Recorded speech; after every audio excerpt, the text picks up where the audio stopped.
Major funding for this program was made possible by Friends of Iowa Public Television.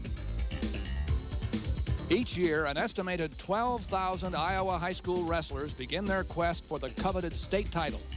The final rung on the ladder is here in Des Moines at the state championships. A tournament that began with more than 600 competitors has been narrowed to 78. And tonight, 3 team titles will be determined. And 39 individual champions will be crowned.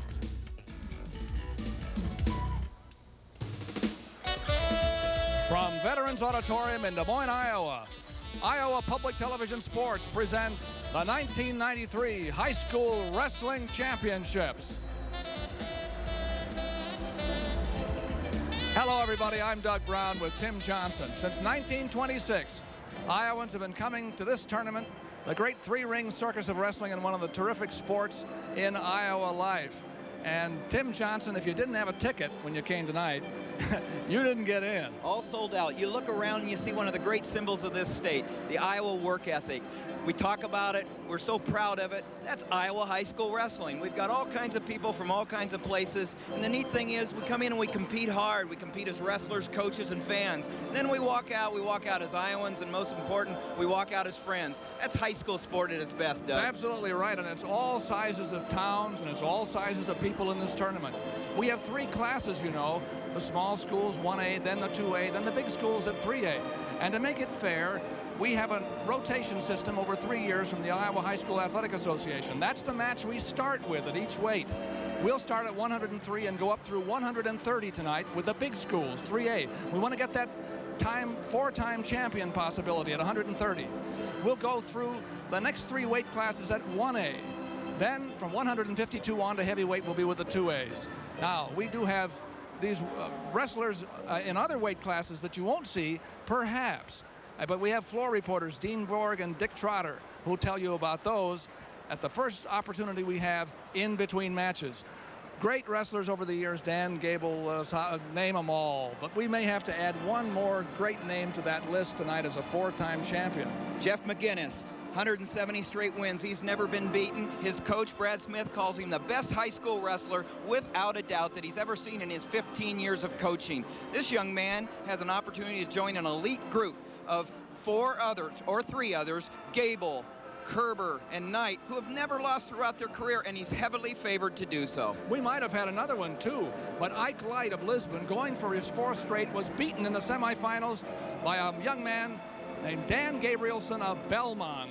Well, Dan Gabrielson and Ike Light are no strangers because they met last year in the finals, and Ike Light won his 3rd title by narrowly beating this young man, but he must have remembered it all year because he got sweet revenge in the semifinals and kept Ike Light from winning his 4th title. Dan Gabrielson was asked after the match, "What's your greatest accomplishment this year?" He said, "I haven't reached it yet." Well, he might tonight, and Corey Christensen will reach one, too. He has won 2 titles. He's going for 3. He's really tough, 92 straight wins. His coach is his dad. His dad must be thrilled to be coaching his son to a 3rd straight title. Corey Christensen's tough, 170 wins, 119 of them pins. 45 wins this year, 38 pins. Both the career and the season pin marks are state records. Now we have 3 team titles, of course, at stake at the same time. And here to talk about the team races is Ron Seaman of the Predicament newsletter, which is Iowa's great wrestling newspaper. Ron, we have 2 of those team titles decided. Let's talk about number 1, first of all, the 1A with Lisbon. They wrapped it up even though they lost Ike Light. Lisbon's tough, you know, Doug. They're tough from top to bottom, and they brought in 5 quality kids, and they did their job. Lisbon's got 88 points, and they're well out in command. You know, 2nd place is Don Bosco. Rock Valley and Belle Plaine are in a fight for 3rd, 51 and 50 points there. Now we do have a tussle at 2A. It's not decided yet, although West Lyon is up by 11 points over New Hampton. New Hampton has 3 boys wrestling tonight. West Lyon has 2 boys. If New Hampton could win all 3, well, they'd win it going away. If West Lyon can win 1 and New Hampton loses them all, there's a lot of combinations. A lot of suspense yet, though. We'll watch that as the night goes on. And at the 3A, it's a big year for Cedar Falls. Yes, it is. They've had a tough year. They've come back from injuries, and Coach Doyle has really put it together down here. He's got a nice lead, 105-91 over Cedar Rapids Prairie. Thank you, Ron Seaman of the Predicament newsletter. And we'll watch that as we go tonight. Here we are ready to go, our live coverage of one of the great sporting events in Iowa, the Iowa High School Wrestling Championships. It starts just a moment away here on Iowa Public Television. You make it happen in March with Victor Borge.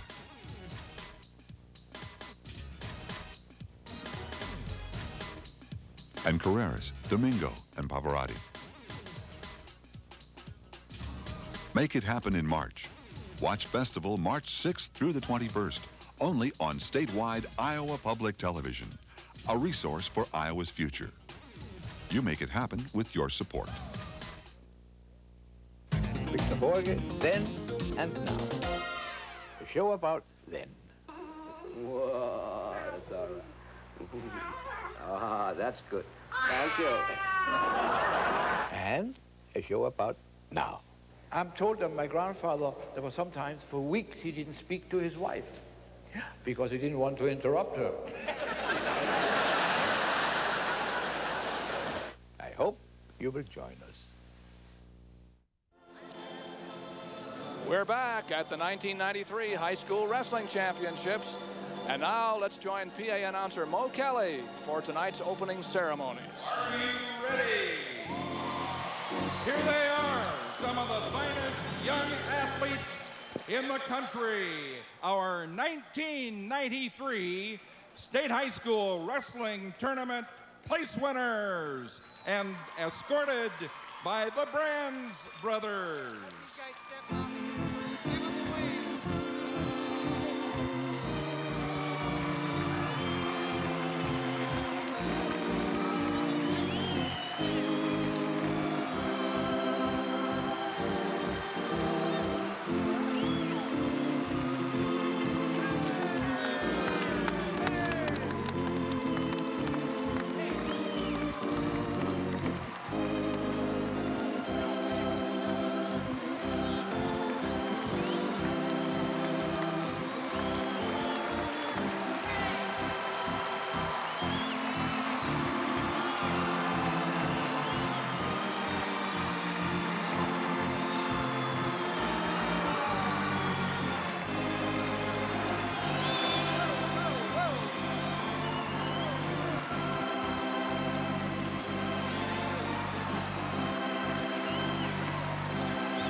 Tonight, our nation's colors are being presented by the Abraham Lincoln Color Guard from Council Bluffs. The Color Guard is under the direction of Mr. Jay Nugent, assisted by Regina Whitney. Playing the guard onto the floor is the Abraham Lincoln Drumline, instructed by Brian Morehart. Ladies and gentlemen, from Council Bluffs, the Abraham Lincoln Color Guard and Drumline.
To sing our national anthem, Fort Madison High School students Ann Chapman and Matt Morris, our national anthem.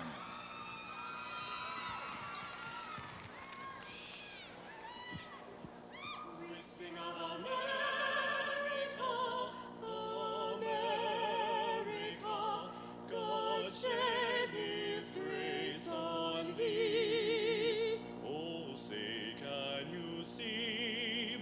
the dawn's early light. What so proudly we hailed at the twilight's last gleaming, Whose broad stripes and bright stars through the perilous fight, o'er the ramparts we watched, were so gallantly streaming,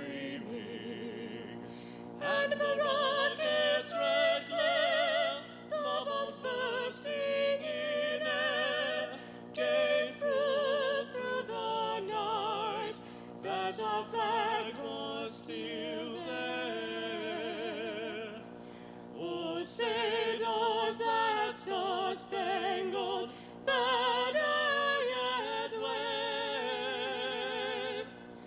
o'er the land of the free and the home of the brave?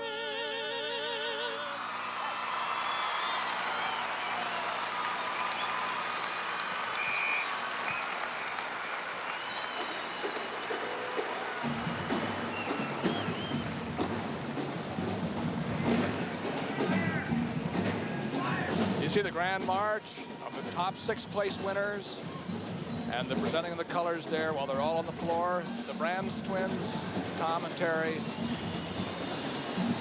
were the Grand Marshals, and there they are. I want to tell you too, perhaps maybe the only wrestling meet you see all year long takes place at these state championships. Maybe you have a grandson or a cousin or something and you want to know just exactly what they're doing out there. Individual scoring for matches. Here's how it happens. If you take somebody down, in other words, get control over your opponent from a neutral position, you win 2 points. If you escape from that control, you get a single point. If you're on the bottom, under control, and you reverse it, you get 2 points. A near fall, that means putting your opponent's shoulders in a pinning situation. For less than 5 seconds, it's 2 points. If you can keep them there for 5 seconds or more, it's 3 seconds. And a fall ends the match. That means you put the shoulders to the mat, boom, for a count of 2. Now the team scoring. This is how you get your team title. If you win a default or forfeit or disqualification or an advance in the championship, any match win, you get 2 points. Advance in the consolation round is a point.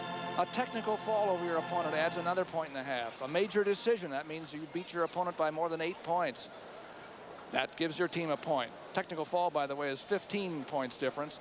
And that's how the teams rack up their scores in their race for the individual trophies for the teams. And as we said, we have 3 team championships and 39 individual championships to be decided. Here again is Mo Kelly with more awards and introductions. Ladies and gentlemen, if we could have your attention. We licked the weather, and now we're ready for a great night of wrestling. First of all, we'd like to thank the Council Bluffs Abraham Lincoln Color Guard and Drumline. A great job. Thank you. And also, a big thank you to our fine Fort Madison High students who sung the national anthem. They are students, they are athletes, they are obviously great musicians. How about a big hand for our singers, Matt Morris and Ann Chapman. Ladies and gentlemen, every state has a state association like our Iowa High School Athletic Association. And they combine forces, exchanging ideas, trying to come up with similar rules.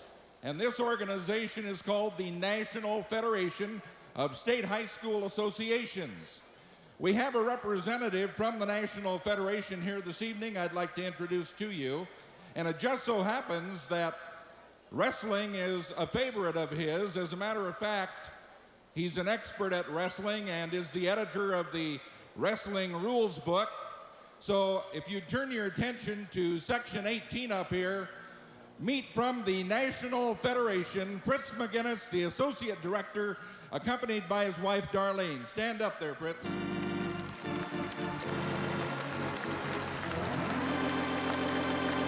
They know all about our tournament, and we want to show them tonight that they're seeing the finest high school wrestling tournament in the country. One other note along that same line, every so often the National Federation puts out a rules film. They make a rules film with all the latest rules, and these are distributed eventually to the 19,000 high schools in our nation for viewing by officials and coaches and so forth. We're highly honored this year that our state has been selected by the National Federation for the host of the filming of the new Wrestling Rules film by the National Federation. It'll be done the early part of April. I believe it's the 4th, 5th, and 6th of April at Iowa City City High. So that's quite a tribute to our state and its wrestling program. At this time, we would like to introduce our Grand March escorts. If they'd come out here on the mat, please. We'd like to mention a little bit about them individually. When you speak of our Grand March escorts, the Brands brothers, you speak of aggressiveness, intensity, discipline.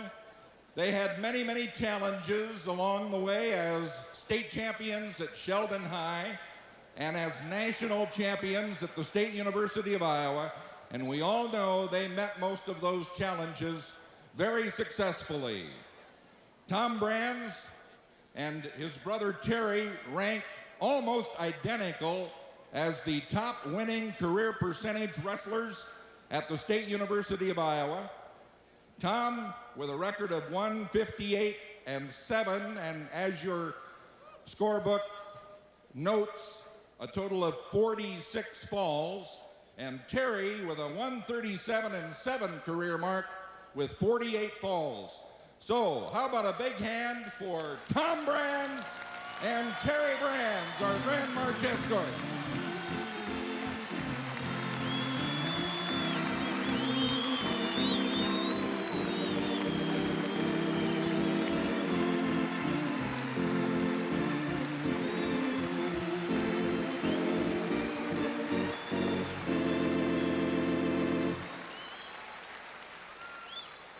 Ladies and gentlemen, Lyle T. Quinn was the executive secretary of the Iowa High School Athletic Association for some 25 years. And these were the earlier years when things were perhaps a little bit rockier than they are today. He was a real leader in the formation of the State Athletic Association and also a leader nationally. And his trademark was integrity, citizenship, sportsmanship, and each year at our basketball and sometimes at our wrestling tournament, we present the Lyle T. Quinn Award in his honor, looking for someone with those same qualities. And we have found a recipient this year with those qualities that we're going to honor with the Lyle T. Quinn Award. He's well known to all wrestling fans in our state. I could go on forever listing all of the honors he's received. He's already in our National High School Sports Hall of Fame. He's been a wrestling coach after being a competitor himself. He's been a director of athletics for a number of years. He's been a longtime wrestling official. At this time, Executive Director Bernie Sago of the Iowa High School Athletic Association will present the Lyle Quinn Award to Bob Siddons of West Waterloo, accompanied by his daughter, Erica.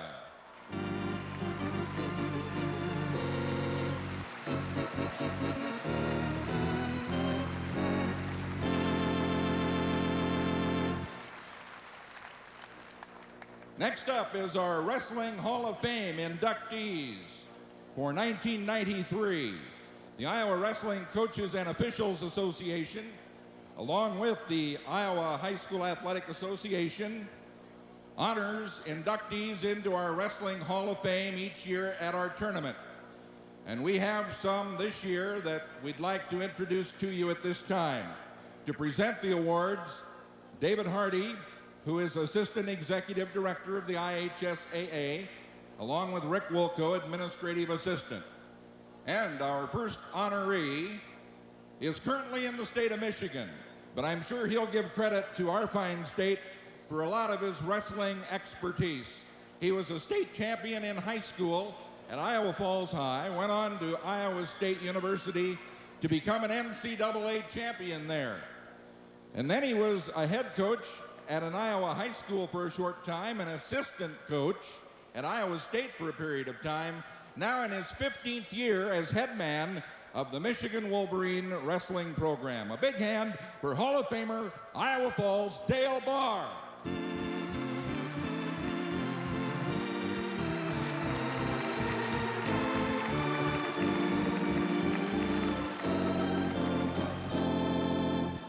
You know, in some cases, the wrestling programs in some of our schools aren't very old, really. And some of our coaches, including this next gentleman, really got it going up at Humboldt. He started the program there. He was at it for some 23 years, building the program, eventually built it up to a level where they had a state championship team. He's no longer coaching. He's now still teaching in the Humboldt system. Hall of Famer, accompanied by his sons Michael and Bob, Joe Fitch of Humboldt.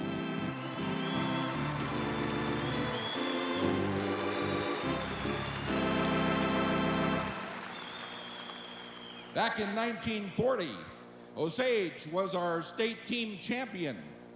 And one of the state champions individually that year was George Gost. George later went to Iowa State, and he was a fine performer in a couple sports in addition to wrestling at Iowa State. He came back home and coached some fine Osage High teams, and then he gave it up and went into business. But we still remember him as a great competitor and a fine coach, and he could not be with us this evening, but he's being represented by his nephew, the current coach at Osage, Bruce Gost. How about a big hand for George Gost, our Hall of Famer.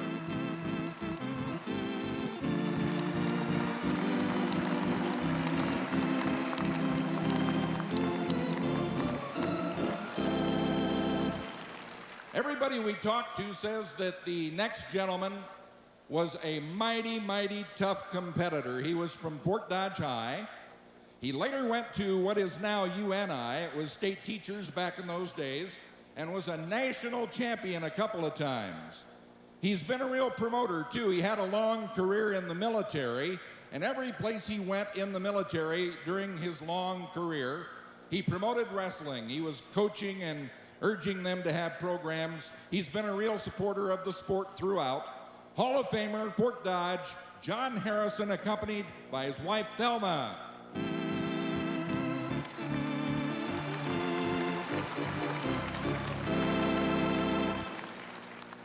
Last year, Wapello won a state team title.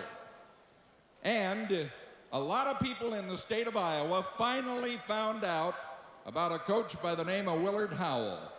They knew him very well down in the southwest part of the state. In fact, he was named outstanding coach in that area 3 or 4 times. And the state finally found out all about him last year with the fine Wapello team that he produced. He's another gentleman that started a program from the ground up, and he's had a great one through the years, a real solid program at Wapello. A big hand for Wapello's Willard Howell, accompanied by his wife, Joyce.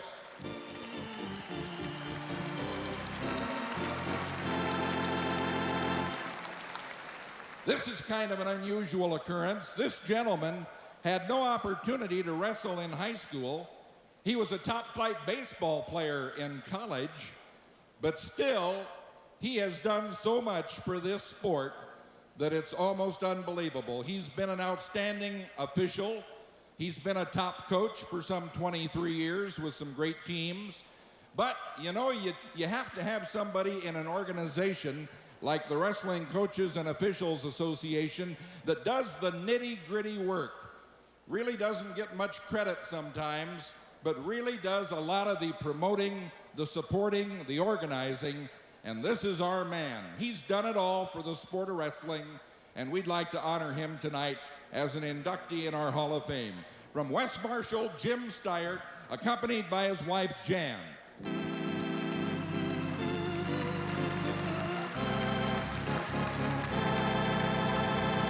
Another big hand for the Hall of Famers as they depart.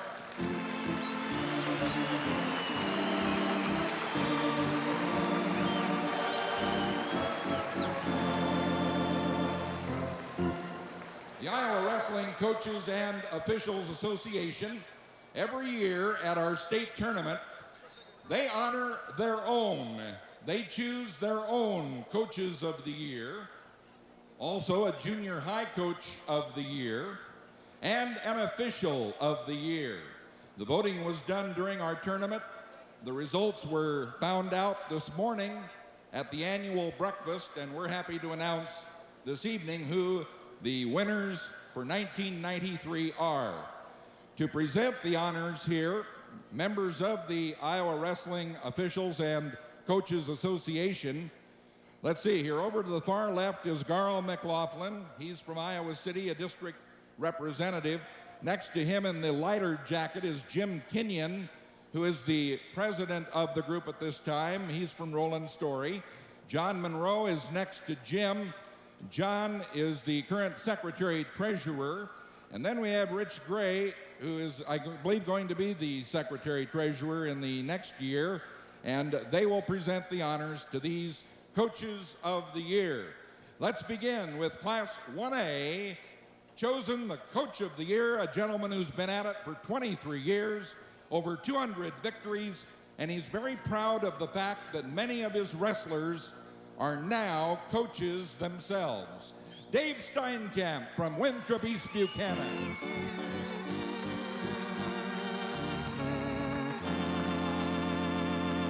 His assistant is Phil Steppen. Next up, from Johnston, the 2A Coach of the Year, Frank Baltzley.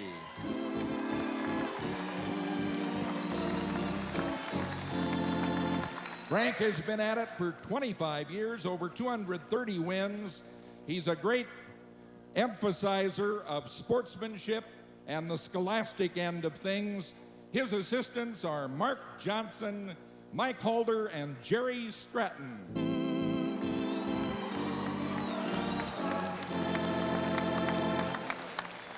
The 3A Coach of the Year, a 15-year veteran, over 100 wins, a lot of involvement. He's proud of the fact that he has good numbers on his squad every year. He finished this year with 49 athletes participating in his wrestling program. Indianola's Wes Creason.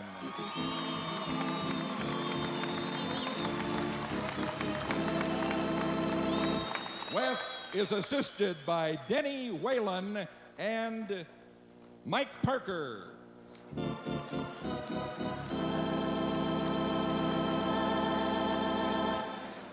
You know, it takes some builders at the lower levels to get these high school programs going, so always named is a Junior High Coach of the Year. The recipient this year is from Waterloo, Sacred Heart. He's produced many young wrestlers who have gone on to become state champions. Meet the Junior High Coach of the Year, Bob Bozen.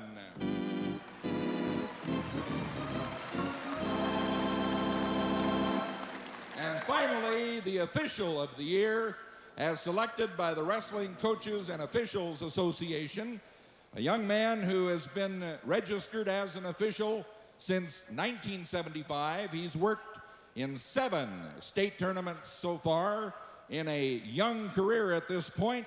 A big hand for the Official of the Year from Greenfield, Tim Beyer.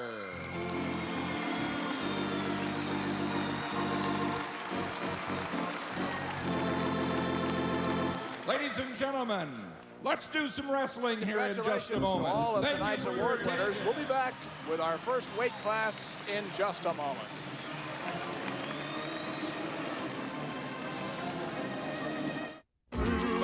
Hey, I'm Acting Special Agent Greg Lee. My job is to help contestants chase Carmen Sandiego all over the world. Yeah! It's an exciting job. Clues, mystery, big prizes. All right. Oh, thank you very much.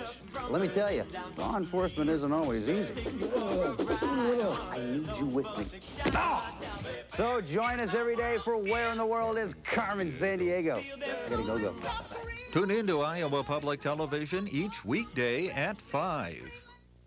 It's just like written by, you know, adults who don't really experience what today's children really go through. So what's the answer? What happened? If it's on our minds, it's in the mix. In the Mix, coming to Iowa Public Television this spring. Stay tuned for more TV worth watching right here on Iowa Public Television, a resource for Iowa's future. We're back for Iowa Public Television's 22nd year of coverage of the High School Wrestling Championships. We'll be going at it here on 3 mats here very shortly. I got a kick out of that Tim Johnson watching Mo Kelly do his usual fine job out there. He has a great memory for names, but I noticed he didn't try to say which one was Tom and which one was Terry Brands. Well, they say Terry's left ear has a little more cauliflower in it. And so it's it's tough to see from that far away. We will have 3 mats going, you know, 1A, 2A, and 3A. As we said, we're going to be starting with the 3A as our mats for 103 pounds up through 130, where we're going to see an attempt by Jeff McGinnis of Iowa City to go for his 4th championship. But that doesn't mean that we're going to ignore the other mats. We'll be keeping track of those. When the first match is over, we'll go to any mat that's still moving. And also, we'll tell you what's happening elsewhere by our floor reporters, Dean Borg and Dick Trotter. Dick, we're watching double A and single A on my mats, and there's emotion at every weight. One, though, is 2 undefeated wrestlers at 130 in single A. What have you got for emotion? Well, we've got one that's going to be a fantastic match between Doug Titus of Carlisle and Terry Zaraf. Titus will be going for his 2nd consecutive title, Dean, and I look for another exciting evening. It's going to be a big evening. Thank you, gentlemen. Dean Borg there on the left and Dick Trotter on the right have been with us for many years at these 22nd year of coverage of the High School Wrestling Championships live from Veterans Auditorium in Des Moines. There's not an empty seat here. If there's an empty seat, it's because somebody went out for popcorn or because maybe somebody went down to the mat to yell for the grandson, you know, who's out there wrestling, because the tickets are gone. People were waiting outside trying to get in tonight, and there's no way. And we have some championships yet to be decided. All the individual championships at the 13 weight classes in 3 school sizes. And we still have 1 team championship to be decided in the AA division, West Lyon and New Hampton. Well, it could be real exciting, as we talked about, because New Hampton, if they win them on and West Lyon doesn't win any, New Hampton wins the championship. So we'll keep track of that as we go through. As we say, we're going to start out with a 103-pound class, and we'll be moving up through 130 with the AAA people first of all, but we'll go then to another match after that one ends. At 103 pounds in AAA, we'll have Jason Anderson of Lewis Central, which has had a terrific tournament. Lewis Central's in 2nd place. They're a great story. We'll talk a lot more about them. And his opponent is undefeated Eric Juergens of Maquoketa, who is 1st ranked in the state at this weight right now. He's undefeated in 32 matches. So we're going to see Jason Anderson, whose coach is Dick Bleth, and Eric Juergens of Maquoketa, whose coach is Jeff Tampier. One of the best-known officials in the state, too, will be the referee in charge. There will be a mat judge helping out on the side, but the referee will be Mike Allen of Waterloo, who also referees in collegiate matches and at the NCAA level. So, high school wrestling, away we go. Might mention that Jason Anderson of Lewis Central, who finished 6th last year, got here by a fall in his 1st round, and then 2 6-4 victories over Scott Vance of Charles City and Matt Nelson of Fort Madison. Eric Juergens won a fall in his 1st match and then won 2 decisions, and he had a tough one in his semifinal go against John Vlasic of Cedar Rapids Jefferson, who was 36-1 coming in. Let's go through the team standings again. First of all, 1A. Lisbon has it wrapped up. Ike Light may have lost in his quest for 4 titles, But Lisbon still had enough people. They had 5, they call them the Fab Five here, and they have apparently had enough over Don Bosco to win. There's the second lineup in the 2A. West Lyon is really not locked up there. New Hampton has a chance. Every win is 4 points. So you can see if New Hampton wins all 3, that's 12, that's 1. But West Lyon can't win in either of their 2. So if West Lyon wins 1 match, it's the championship's theirs. And they'll be going against each other at 189 pounds. We don't know, but we may have a title on the line there. And in 3A, look at Cedar Falls. They did a great job. Cedar Rapids Prairie actually did too, and Cedar Rapids Jeff. Come up there in 2nd and 3rd place. I said Lewis Central was in 2nd place. They were for a while, but they've done very well and could finish higher. Right. Cedar Falls, however, ranked number 1, has done extremely well. And there's Fort Madison in 5th place with Mick Pickford retiring this year after so many years, 34 years at Fort Madison. It's great to see him have a great last year. Hey, Osage, there you are. There are your cheerleaders. They're out here too. They're going to be watching their young man in the AA match. Schwab and Zappital. Boy, does that sound like some big-time match? Well, those are the younger brothers of some famous wrestlers in the state of Iowa in colleges. Doug Schwab and Chase Zappital in the AA finals tonight. And in the single A, it'll be Josh Crane of Sydney against Jeremy Sprague, undefeated wrestler from Bondurant Farrar. So those are the 3 that we'll have. We're waiting for the match to be fixed up. They had to clean everything off, you know, and when the they're going to let them dry a little went bit. through, they had to dirty them up a little bit, so they want to make sure that it's absolutely safe. You know, you put bare skin on it, and then after it got wet, they let them dry it off just a bit, and I think we're about ready to go.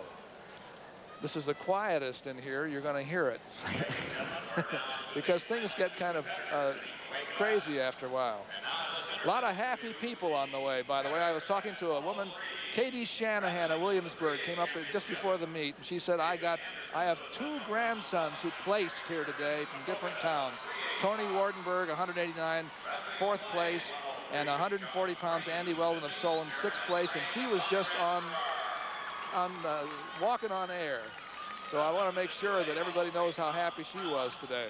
Katie Shanahan of Williamsburg. Now let's go at 103 pounds between Jason Anderson of Lewis Central of Council Bluffs and Eric Juergens of Maquoketa. 2 losses between them. Anderson lost 2. Juergens, ranked number 1, is undefeated. Well, Juergens, what a great young wrestler. Just turned 15 here this winter. And he's undefeated and a freshman. It's a great career in front of him, and I'm sure that he'd like to start it out with a state championship.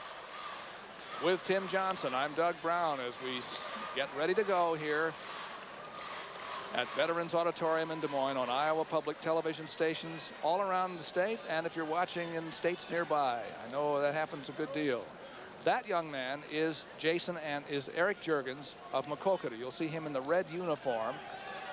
Jason Anderson of Lewis Central is in the blue. And they'll go at it in 2-minute periods. First period, of course, they start standing. Second period, whoever wins the coin flip gets his choice whether he'll go up or down, then reverse then in the 3rd period. And away we go with Anderson and Juergens. Nothing to settle so far. They lock heads. You see the front headlock out there by Jason Anderson of Eric Juergens of Maquoketa, who is undefeated and ranked number 1 this year. Juergens of Maquoketa in the red. Oh, there's a nice, he's got a nice penetration there. Juergens won't give it up. Oh, he did though. And that is the underdog, you might say. Jason Anderson leading by 2. He has 2-0. Now this is the 1A match between Josh Crane and Jeremy Sprague. And you're seeing Jeremy Sprague put Josh Crane on his back. This is a fine wrestler. We'll be checking back with them in just a little bit. Seeing good action on our match right here. And then at 2A, it's Doug Schwab in the green of Osage against Chase Zappital of Centerville. Anderson does a real nice job of staying close to the hips here. He rides Juergens real tight. He's got good position, and he's really taken Juergens' power away. When he's on his feet, he attacks the hips. When he's on top, look at this. He's got his hips flat on the mat. He's got Juergens. He breaks him down, but Juergens, he's got a lot of fight in him, but gosh, this wears you out. There is no such thing as riding time in high school, as you know. So you either try to break him down and turn him over, or you let him go for point for the underman. Well, Anderson likes to trap the arm, put the wing on, and come across and catch the wrist, and he's just trying to crank him over. And he's doing a good job of breaking down Juergens, as you see right here. And so many times you're a young freshman. It's just like being a freshman in college. Your weak point is down. I'm sure the coach from Maquoketa doesn't want Juergens there. But he's there, and Jason Anderson is putting the blocks to him here. He got the first takedown, and he's held it through this period. We're only 15 seconds to go. Good tight waist. See how he goes right back and attacks the hips. If there's any room, or there's the coach right there from Maquoketa, Jeff Tampier. He's saying, get out, because he knows inside that his young man likes to be on the feet. Well, he got to turn around that time, but still, unless he can make that the switch work. And he's working on it. But see, again, the reason Anderson trapped his hips and kept them flat. There's the end of the period, 2-0. A good first period by Anderson. He got the first takedown. There's Keith Massey, the assistant coach of Lewis Central, and Dick Bleth, the head coach there with the glasses. Keith Massey and Dick Bleth.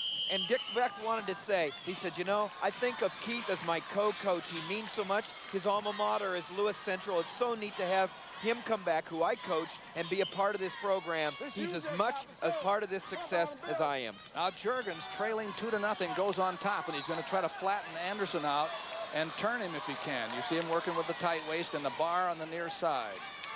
But he does have a 2-point disadvantage here. 2-minute second period just started. Keep going, don't stop, keep going. Eric Juergens now goes up, sticks the leg in. See, he sticks the legs in. He's doing a nice job of flattening Anderson out now. Both of these wrestlers don't like to be on the bottom, and we got to give credit to their expertise and their skill on the top, because they do a nice job of breaking down. Well, he has to turn Anderson here to get the lead, because it's 2-0, and he's going to have to make a decision here shortly. See what he's trying to do, and that is Eric Juergens from Maquoketa. He just warned, Mike Allen just warned Anderson from Lewis Central for stalling. I'll tell you what, I don't know, Eric Juergens doing a nice job on top, breaking him down near wrist and trying to run a half. It's really tough when you're on the bottom and you got somebody on top that's as powerful as Eric Juergens is. 103 pounds, AAA, Jason Anderson of Lewis Central in the blue on the bottom against Eric Juergens and Maquoketa on the top. And Anderson leads 2-0. You know, I'm impressed. Young Eric Juergens just turned 15, and he's showing a lot of mat savvy right here. Down 2-0, he comes back and gives a tough ride. But he needs to turn Juergens, actually, if he's going to, Anderson, if he's,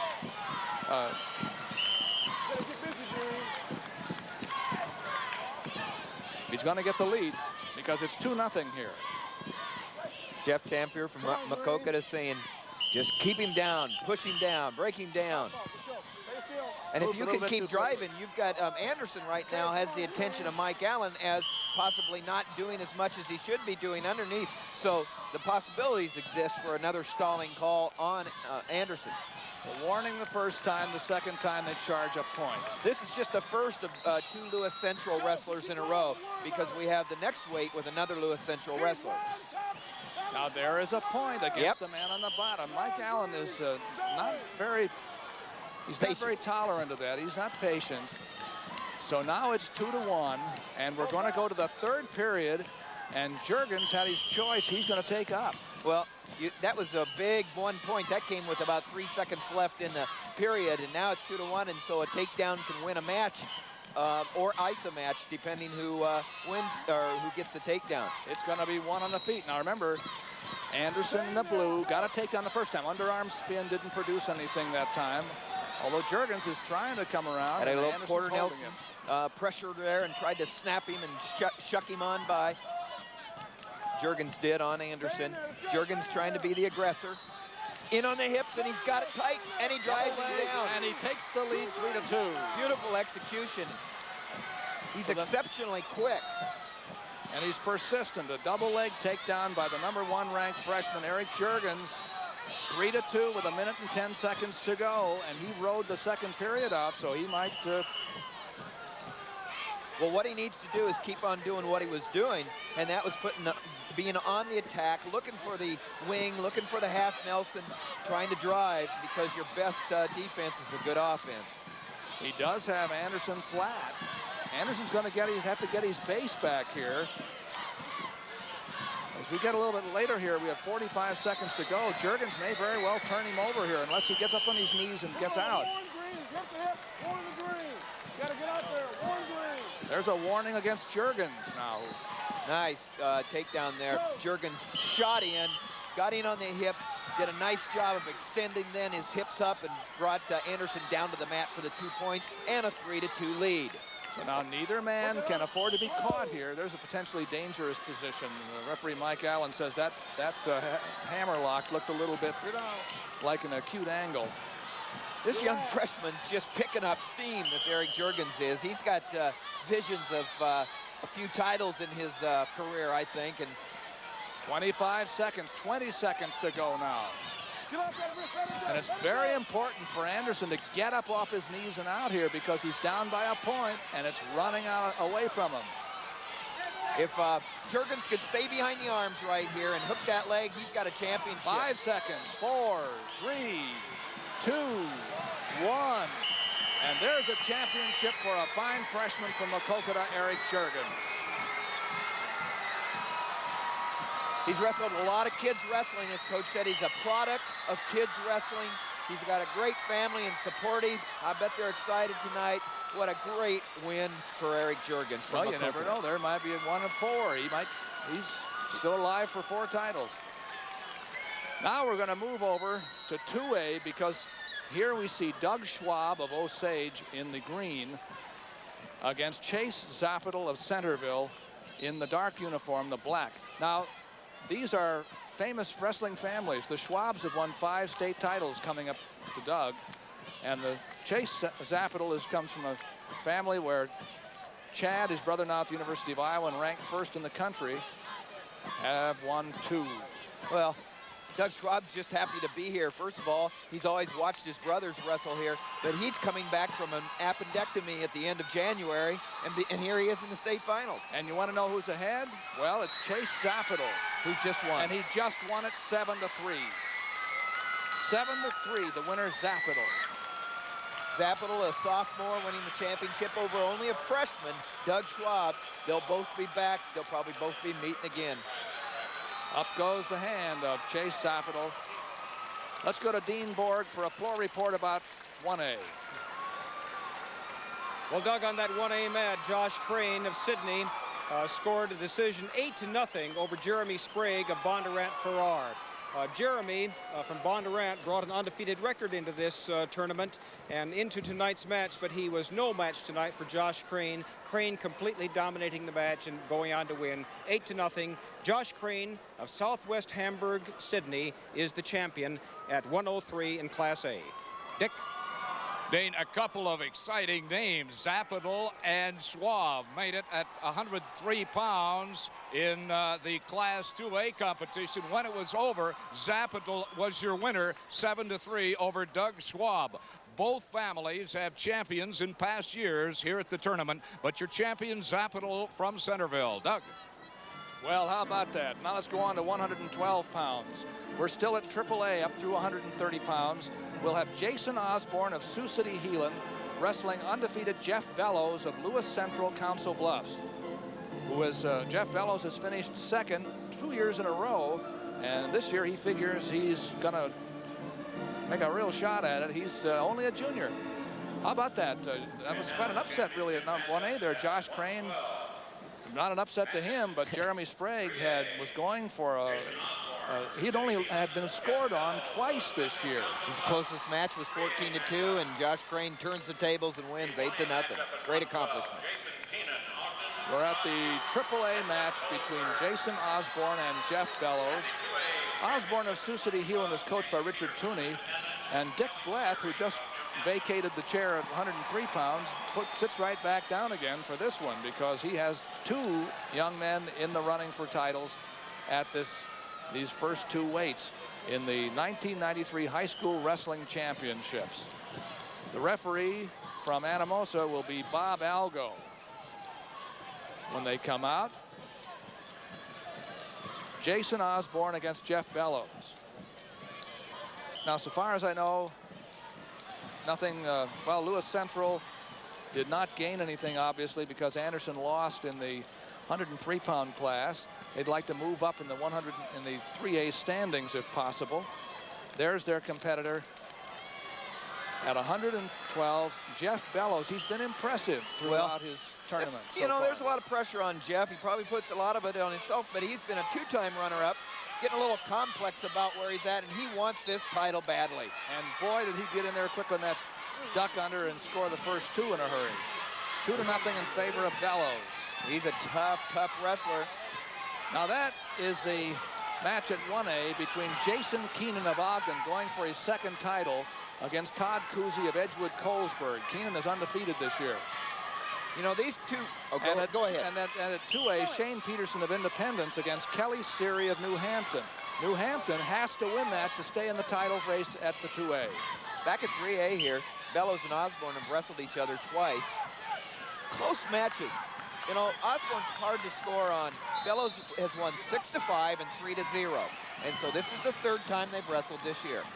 They're hard to separate, I realize, if you're looking at the colors, but the red around the band, red band around the ankles and the green band around the ankles will separate them. The red band belongs to Jason Osborne, and Jeff Bellows of Lewis Central is wearing the green band. Look down around the shoes and you'll see it. Bellows 43-0, and Osborne is 35-3. 2 of those losses coming at the hands of Jeff Bellows. Somebody got scraped there, and the rules are this year, unless it's a nosebleed, you have injury time for any type of bleeding. And they will stop for any bleeding. The rotation again, we will go through 130 pounds, beginning with the big schools, 103. Through 130 with the 3As. And then when we get past 130, we stay with 130 because we're going to see that chance for 4 titles wrestled by Jeff McGinnis. Then we'll go to 1As and then the 2As through the 13 weight classes here. All right, Iowa High School Athletic Association rotation over a 3-year period. Here is Bellows leading 2-1 after letting his man out, trying for another takedown. He didn't have it that time. That's Bellows on the right and Osborne on the left. Well, it's very, very good. We've got a possible pin on 1A. And it's looks like Jason Keenan going for the fall against Todd Cousy, and he did get a 3-point near fall. Now we have a 4-1 lead with Osborne. Oh, we got the a variation of a ladle, a cradle, something. And he could be in trouble. Yes, because here comes... We got 2 points for Osborne right at the buzzer. So it's 4-3. On a reversal. The lead is Jeff Bellows, 4-3 going into the 2nd period over Jason Osborne.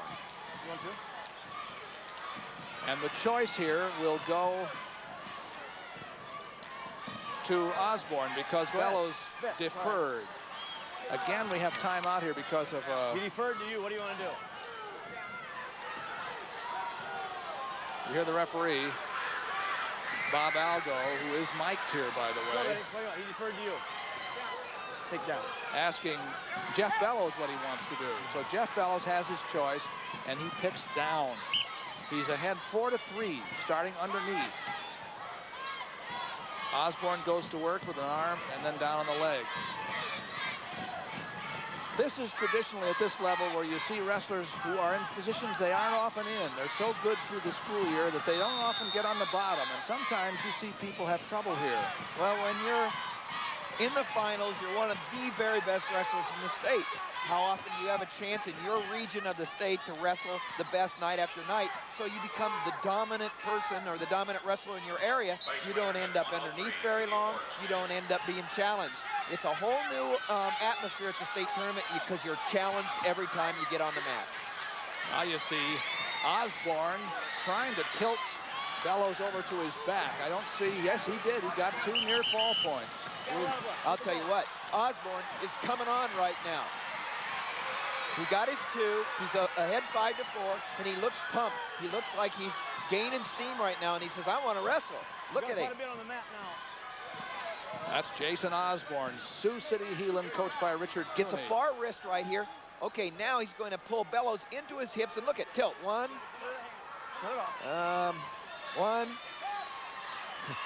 There it is. 1, 2.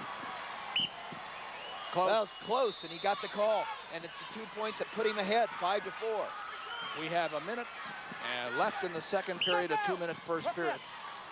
It's a very crucial time with a minute left there, Doug, because now you've had 2 minutes and 1 minute, and all of a sudden you're feeling good, and you feel like putting it to your opponent.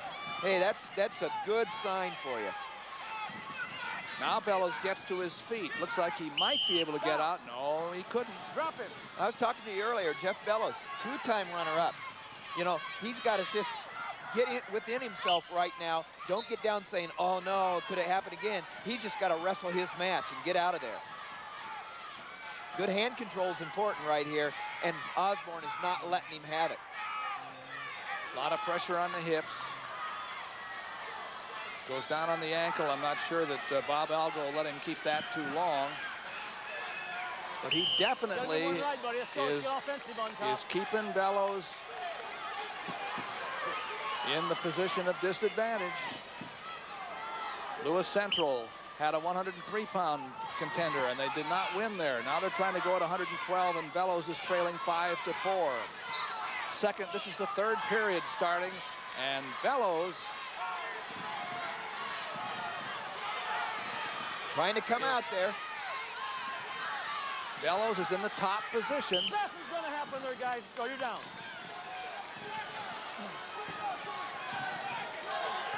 Okay.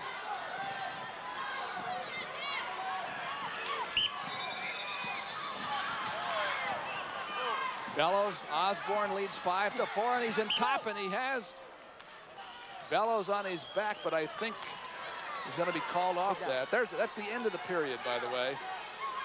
That's the end of the period. I was There's jumping Coach into the Richard third period Cooney too fast. From Heelan, Sioux City Heelan High School, and he says that Osborne's a very, very dedicated young man, and you can see that dedication right now comes to the fore here in the state finals, because you can feel it all pay off when you can feel your adrenaline and your energy staying with you in the third period. But Bellows is on top with the legs in. He's got to find some way to turn Osborne if he wants to win.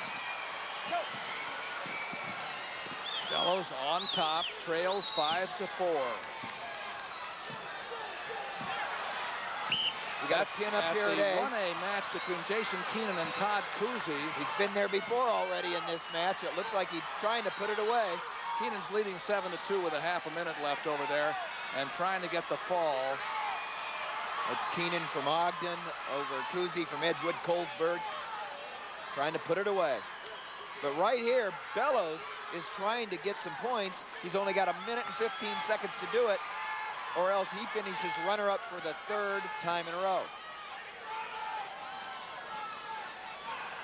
Driving hard on top. He has to get some back points, or pretty soon he's probably going to have to let his man go and try to take him down. 5-4 in favor of the man on the bottom. That man on the bottom needs to be working right here. That's Bob Algo says. Agrees with you. He agrees with me. All right. Well, we can tell by the first move whether he's really wanting to. Okay, that was a good move by Jeff Bellows. It wasn't going to happen with him on the mat. He had to make the decision. He's got plenty of time. He had 50 seconds left when he let him go. So it's going to be one with a takedown. 6-4 is the score with 35 seconds to go. And there is Osborne making a little leg shot. It was not much of one. Well, what he did was he tied up that arm on the near side, and then he dropped down to the far side leg. Jason Keenan beat Todd Cousy, by the way, at 1A 10-2, in case you were wondering how that match came out that you saw just for a moment. And Kelly Siri beat Shane Peterson 5-1 at AA. We'll get a floor report on those in a little bit. Well, Bellows is going to have to do something now. There's 10 seconds left. He's got to throw it. It's going to be very disappointing. 10 seconds, or he's going to finish third for the third time in a row. Whoa! That's 2 points. And there he goes That's on the 2. back. No back points. We're going overtime. He didn't have time for back points, but he did manage to get it into overtime. 6-6. How about that? Right here, he just whips him over. He's got an over and an underhook. Just the old, you know, you can call it a lot of things. Cow Okay, catcher. overtime. They have a 2-minute period, and whoever gets the first point wins. So it's all on the line right here. Oh, and Bellows drops in on a single. He's got it tight. If he can drive through the hips, he's got a takedown, and that's what he's doing, and he's got 2 points. Does he have it yet? Yes. He has it, and he wins. So bridesmaid no longer. How it can go so fast one way or another. Osborne had the win with only 2 seconds. He was just backing away. He didn't stay on the attack. Bellows did a last-minute or last-second whip over and wins the state title. Drives through the hips. He was a man on the mission, and he accomplished it. And I'll tell you, that shows you how that can happen very late. All right, we're going to go for the awards at 103 pounds. Maybe you'll have a neighbor here, 1 through 6. Presenting the Class 1A 103-pound awards, Coach Roger Eitzman of Sydney. 6th place, Kevin Krieg, Kingsley Pearson. 5th place, Bobby Forcine, New London. 4th place, Jake Probe, Tipton. 3rd place, Benji Weingarten, North English Valley. Runner-up, Jeremy Sprague, Bondurant Farrar. And 103 1A champion from Sydney, Josh Crane. Congratulations to Josh Crane. He stopped an undefeated streak of Jeremy Sprague to win that. Josh Crane of Sydney, big win, 8-0 over Jeremy Sprague of Bondurant Farrar. Now come the Presenting the now the Class 2A. 103-pound awards, Coach Mike Kalupnik of Centerville. 6th place, Matt Nura, Dyersville Beckman. 5th place, Ryan Cunningham, Forest City. 4th place, Tracy Adams, Winterset. 3rd place, Chad Wickman, Manchester, West Delaware. Runner-up, Doug Schwab, Osage. And the 103-pound 2A champion from Centerville, Chase Zapadol. Congratulations to Chase. Made a lot of people happy in Centerville. Now he'll be pulling for his brother in the NCAAs and Big Tens from the University of Iowa. His brother's having a great year. That's the 2A championship stand, and here we come to the big Presenting schools. Class 3A 103-pound awards, Coach Jeff Tampier of Maquoketa. 6th place, Matt Nelson, Fort Madison. 5th place, Jason Wald, Council Bluffs TJ. 4th place, Brian Williams, Muscatine. 3rd place, John Vlasic, Cedar Rapids Jefferson. Runner-up, Jason Anderson, Lewis Central Council Bluffs. And the 3A 103-pound champion from Maquoketa, Eric Jurgens. He won it on a last-minute takedown. Let's go to Dean Board. Well, Doug, Jason Keenan, a 16-year-old sophomore from Ogden. There you see him jumping into the arms of his coach. He's a 2-time state champion now. Tonight he defeated Todd Cousy of Edgewood Colesburg 10-2. And really the hole that won it for him was a chicken wing. Picked up 3 points on that in the first section, and in the last section picked up another 3 points. He won 10-2. Doug, Dick? All right, Dean. New Hampton is on their way right now. Kelly Siri at 112 pounds won the championship 5-1 over Shane Peterson of Independence. And there you see Kelly and his coach, Arlen Severson's a mighty happy man. Let's go back to Doug. And we're going to 119 pounds. AAA still in our rotation system, up through 130 pounds. We have Matt Ryle of Fort Dodge wrestling Will Kelly, undefeated this year, of Dubuque Wahlert. Will Kelly, only a sophomore, but undefeated, 26-0. Now, in the light blue uniform, that's Kelly on the right now. He's wearing the green ankle band. The dark blue is Matt Ryle of Fort Dodge. Matt Ryle got here the hard way and the tough way, beating Naughton, his only loss of the year. There up above, too, you see the 1A match in the corner. That's Kirk Eknes of Rock Valley, undefeated, although he has 3 draws, against Darren Hellman of Don Bosco of Gilbertville. We'll keep an eye on that. And in the 2A match, it's Doug Titus of Carlisle, undefeated, going against Terry Zuraf of West Lyon, and West Lyon needs to win it to lock up the 2A championship. Circle in.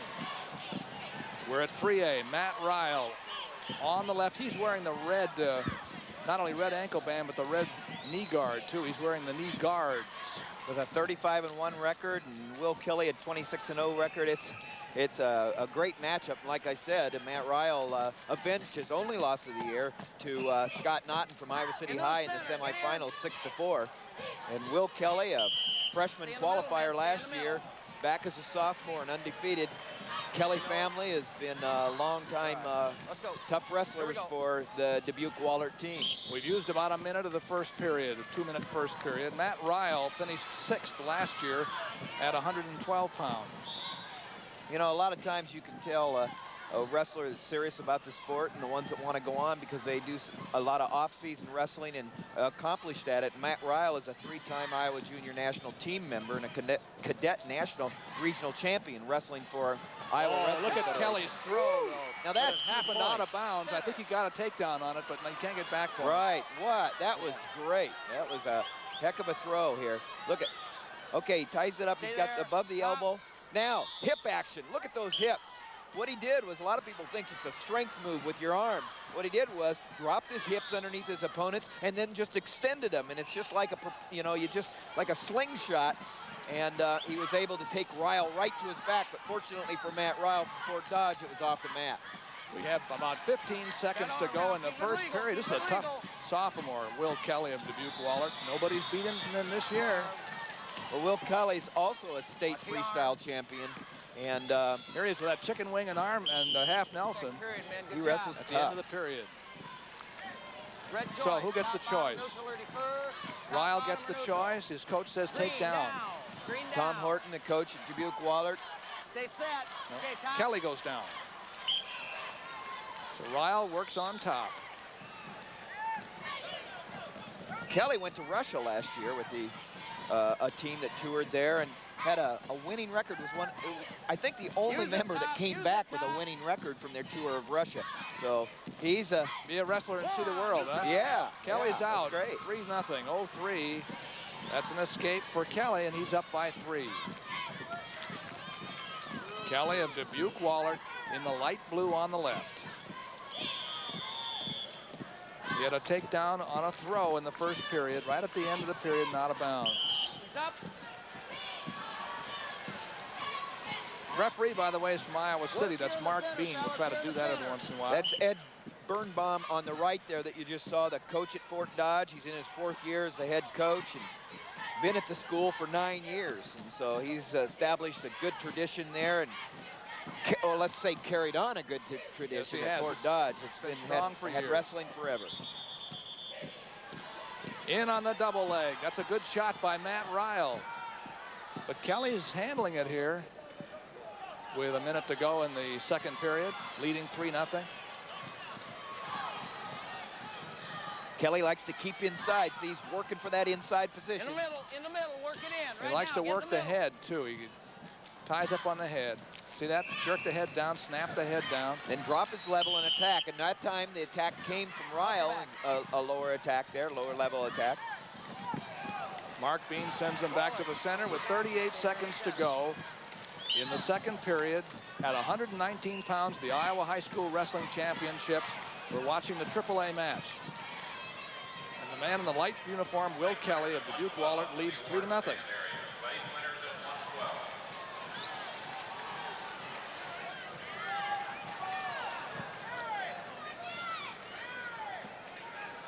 We saw Ed Birnbaum from Fort Dodge there, and we talked about Keith Massey earlier. It's neat to see guys go back to their alma maters to coach. Birnbaum wrestled for Fort Dodge. Keith Massey wrestled for Lewis Central. There's a bear hug.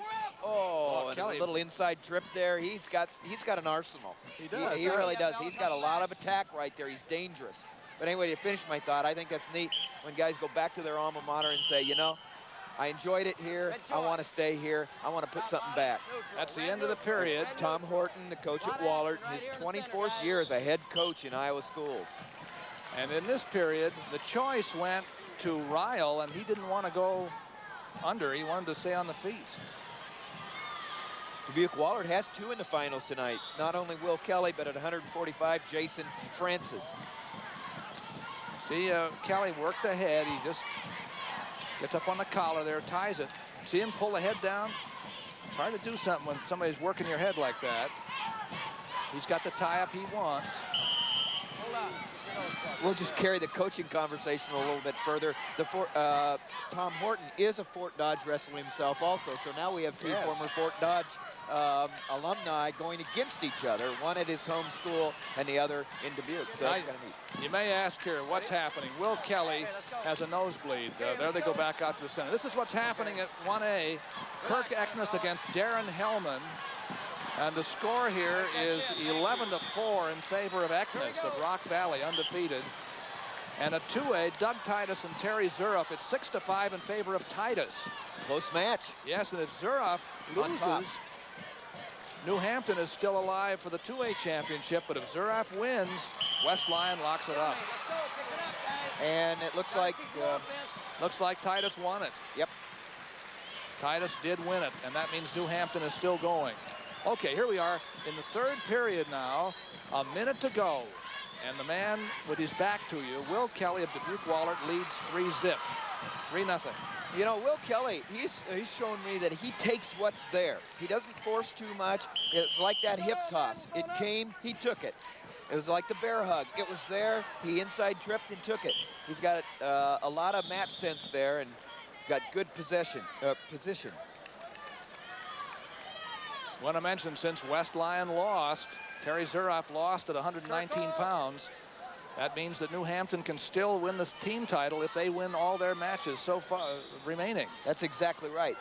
You've got it, because if New Hampton wins their last 2 matches, one of them is against West Lyon's only other competitor. If they win them both, they win it.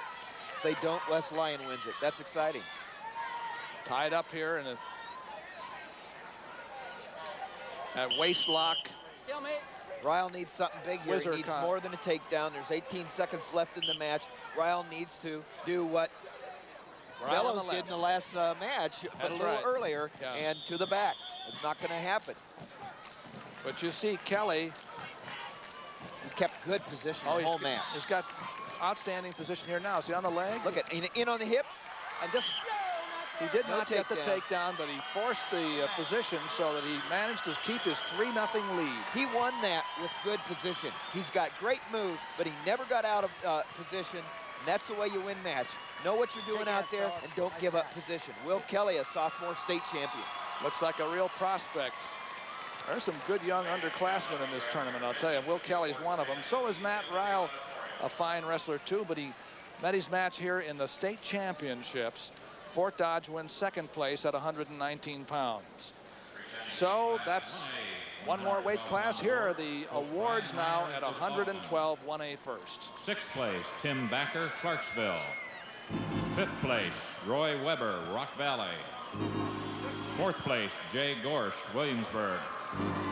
3rd place, Jason Norum, Gilbertville, Don Bosco. Runner-up, Todd Hewson, Edgewood, Colesburg. And the 1A 112-pound champion from Ogden, Jason Keenan. That's Jason's 2nd title in a row. He went through this year undefeated. Congratulations to Jason Keenan. Ogden hasn't had wrestling all that many years, but there's one young man who's glad they picked it up. Let's go to now the 2A winners at 112 pounds. the top Presenting the 6. Class 2A 112-pound awards, Coach Arlen Severson of New Hampton. 6th place, Dan O'Connor, New Hartford. 5th place, Jeremy Snow, Spirit Lake. 4th place, Mitch Koonsman, Albia. 3rd place, Chad Bennett, Huxley Ballard. Runner-up, Shane Peterson, Independence. And the 2A 112-pound champion from New Hampton, Kelly Siri. It was very important that Kelly Siri win because his team is still alive in that 2A race. He beat the man who beat last year's, beat a champion. Shane Peterson had beaten Chad Bennett. Good win for Kelly Siri, 5-1. Now the AAA winners. Class 3A 112-pound awards, co-coach Keith Massey of Lewis Central Council Bluffs. 6th place, Jeremy Berggren, Maquoketa. 5th place, Brian Beck, Fort Madison. 4th place, Ray Ratcliffe, Cedar Rapids Jefferson. 3rd place, Eric Keller, Indianola. Runner-up, Jason Osborne, Sioux City Heelan. And the 3A 112-pound champion from Lewis Central Council Bluffs, Jeff Bellows. Finished second twice, wins it this year. Let's go to Dean Borg for a floor report. Well, Doug, in Class A at 119 pounds, the champion is Kirk Eknes of Rock Valley.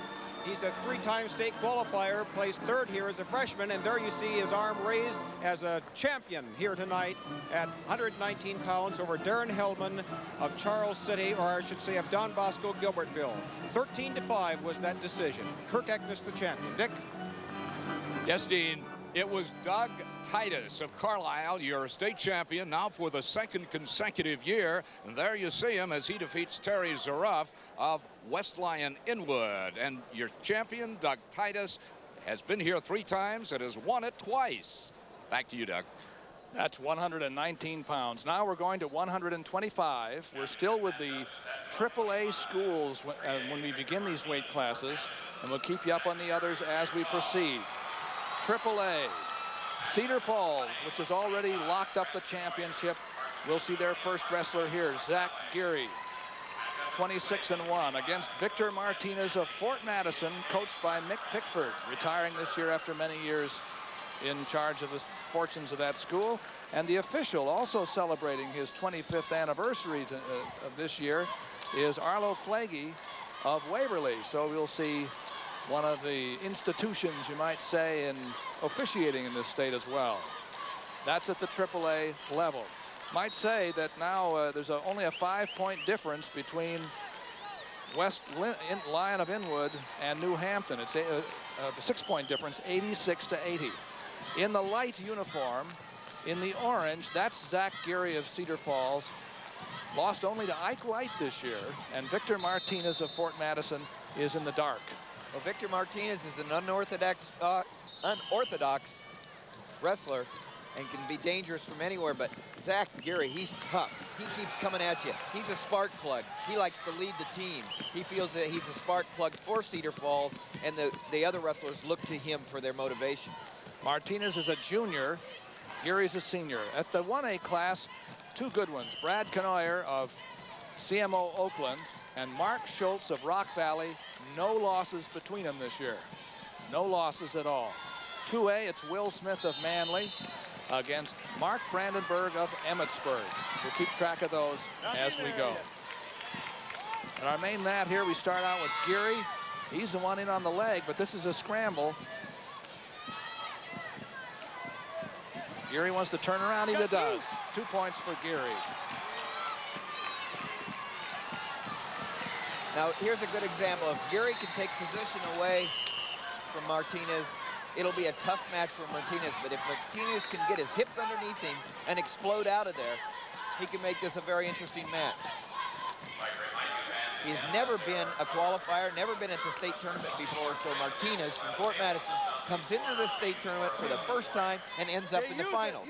Geary, 2-time third-place winner, 3rd at 103 in 1991 and 3rd at 119 last year. Here we come out of the scramble, and finally Geary comes around, tacks those hips, drops back on him for 2 points. With Tim Johnson, I'm Doug Brown. We're live from Veterans Auditorium in Des Moines for the High School Wrestling Championships. And it's now 2-1 as Martinez comes out. That's the escape. That was a very nice escape. He got his hips underneath him. He had good hand control. He's got good balance, you can tell that. So that was a good 1 point because Gary didn't just let him up. And he continues to attack. Look at, he tries to turn the corner, come around. We talked about Mick Pickford being a long-time Fort Madison coach, 34 years to be exact. He's been all 34 years at the same school in Fort Madison. He's made an impact in Southeast Iowa. Just like we talked earlier, Willard Howell, they said Southwest, but he's from Southeast Iowa also in Wapello. And Mick Pickford is the one that's really, there he is. There's Mick. Hall of Famer. He has motivated so many wrestlers to go on in wrestling. His son coaches. He's just a great person, and he's been a great person for wrestling, and they're going to miss him. Freestyle as well as he's run the Iowa style. Wrestling Federation for years. He is the Iowa Wrestling Federation, and we've been right up there in the top in the nation because of Mick Pickford. His son Pat is now at Bettendorf. That's Bettendorf. Right. His other two sons coach also in Illinois. This is Zach Gary in the light uniform, but here comes Martinez. They didn't quite get it. He's out.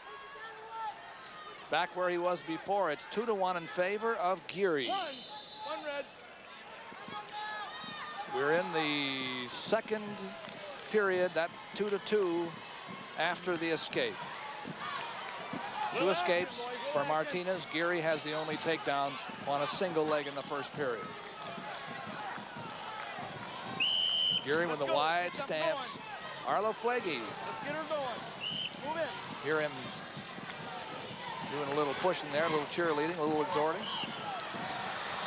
Martinez doing a nice job staying right in here against a very solid Zach Gary. He's a tough kid. Gary gets that headlock, front headlock, and then tries to get the trip, but Martinez stays right in. Now Gary's under the arms, in behind, and he scores. Possible pin in 2A. That's Will Smith being pinned by Mark Brandenburg, but coming out now. In fact, he's coming out for probably 1 point. He does. And so that Brandenburg had Smith in trouble there, but Smith from Manly is able to come out. Brandenburg leads 6-1 in that match, by the way. Here we go back to AAA again between Victor Martinez in the dark uniform, who just got swatted back to the ground again by Zach Geary, who leads 4-2. We have a half a minute to go in the second period.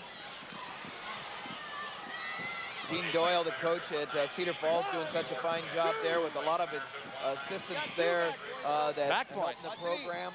They have really established a power in Cedar Falls, missing the state champion last year by 1 point, and now back taking the championship.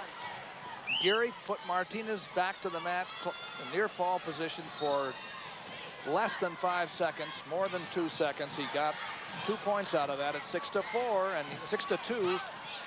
And now Geary is going to work with the... Oh, no, here comes Martinez out. 3-6, 6-3. Snakes out there a little bit. At the end, the very end of the period. Those are important points. Your choice. Green takes down. Here are the team standings in 3A, by the way. Cedar Falls is wrapping it up here. They have managed to do it. We'll have it for you in just a second. There it is. You see the bottom 3 there. Lewis Central has moved up into 3rd place. They were 5th when we started tonight. Geary leads 6-3. Now. That was a great little knee tap right 7-3. there. 7-3, comes around for the takedown. Very well executed by Zach Geary. Knee tapping around, and here comes Martinez. Again, like I said, he's dangerous. We've seen him, he can throw. But I'll tell you what, it'll be something if he can break through this solid basic foundation of Zach Geary, who just keeps coming at you. Talked about Cedar Falls powerhouse. It's great to see Mick Pickford go out with one of his finest years there. Fort Madison in 5th place. They finished 3rd in 1980, but this is one of his very good teams. It's been a great year for him, and I'm glad to see it be such a nice last year for Mick. 2-on-1 tie-up by Victor Martinez as a setup. Nice. Geary ducks in there quick on the legs. Set it up nice, drop down, lowered his level, attacked the hips, and just came around for the 2 points. That's Zach Geary. Only 45 seconds left in the match. A takedown, the 3rd takedown by Geary. He also has a 2-point near fall and an escape, and leads 9-3. with only a half a minute to go here at 125 pounds. Rest one. There's one for Martinez. Escape. Geary also on the Iowa Wrestling Federation's team. There's a takedown. It's just straight, go ahead, attack the double, knock him down. That was good. But anyway, Zach Geary was on the junior national Greco team and freestyle team, and he was a state Greco-Roman champion. Takes the leg. He has 15 seconds. He could just stay in there if he wanted to. He leads by 5 on his way to a state title for Cedar Falls. Let's go. The referee Arlo Flagey says that's not going anywhere. We're going to have a stalemate. Bring him back to the feet. 9-4, Geary in the light uniform. Geary got called immediately for stalling, and there was no doubt about it. He was on his bicycle. And he's happy. That's the first of 3 Cedar Falls wrestlers yet tonight. Zach Geary, the champion at 125, making Coach Gene Doyle very happy. Stay right here. We got to get the hands up. Okay. And Geary is the winner. You aren't going to see much hair on the heads of the Cedar Falls wrestlers. They did a lot of head shaving this week. Let's go to 1A where they're still wrestling, and this is Brad Knoyer against Mark Schultze. Now the score here is 5-4 in favor of Schultz of Rock Valley. Neither of these men has lost. Rock Valley's Schultz is in the green leg bands, and Brad Knoyer with the yellow down the side. 40-0 from CMO Oakland. We have a minute to go in the third period, and this one has not been decided. It's 5-4. Knoyer last year was in a different division. He was in 2A instead of 1A. And of course, Mark Schultz, he's been here a lot. He's been here 4 times. He's placed 4th. He was a champion last year. And he's won 69 straight. He knows what it's like to win. And just like Knoyer, he's been here 4 years straight. By the way, Mark Brandenburg at 2A of Emmetsburg beat Will Smith 7-5. We'll have a report on that later at 2A. This is the only match still going at 125 pounds. 1A, Brad Knoyer against Mark Schultz. In this match, we have 75 wins and no losses between these two. 40-0 for Brad Knoyer, 35-0 for Mark Schultz. His career record, 132 wins and only 3 losses. In comes Knoyer. He's trailing by a point. Fought off by Schultz's hard whizzer with 10 seconds to go in the match. 5-4. 10 seconds to go, and somebody here is going to lose for the first time this year. Knoyer last year was number 4 at 135 pounds at the 2A division. And again, the winner is Mark Schultz.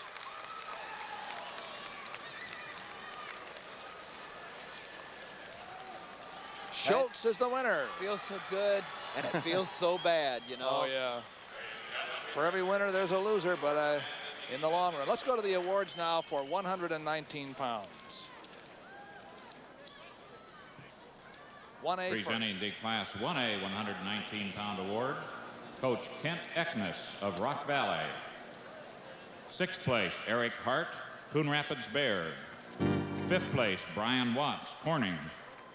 4th place, Brian Feld, Rockwell Central Lytton. 3rd place, Chris Westfall, Wyoming Midland. Runner-up, Darren Hellman, Gilbertville Don Bosco. And the 1A 119-pound champion from Rock Valley, Kirk Eknes. How about that? Ken Eknes puts the medal on Kirk Eknes's winning form up there on the 119-pound stand at 1A. Rock Valley's champion, Kirk Eknes. He beat Darren Hellman 13-5. Now we have the 2As. Presenting the Class 2A 119-pound awards, Coach Bob Yalick of Carlisle. 6th place, Will Thompson, Jefferson Scranton. 5th place, Jason Dyer, Pleasantville. 4th place, Matt Purdy, Owine. 3rd place, Larry Dobson, Nevada. Runner-up, Terry Zurich, West Lyon, Inwood. And the 119-pound 2A champion from Carlisle, Doug Titus. 2 titles in a row for that happy young man. Let's go to Dick Trotter for a floor report.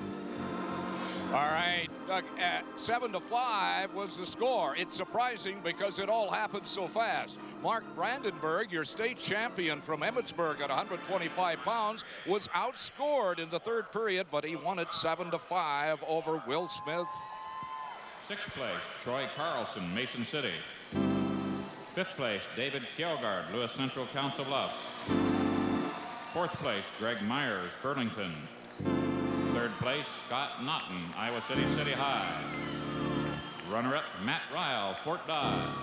And the 3A 119-pound champion from Dubuque Waller, Will Kelly. Will Kelly, the champion at the 3A division, 119 pounds.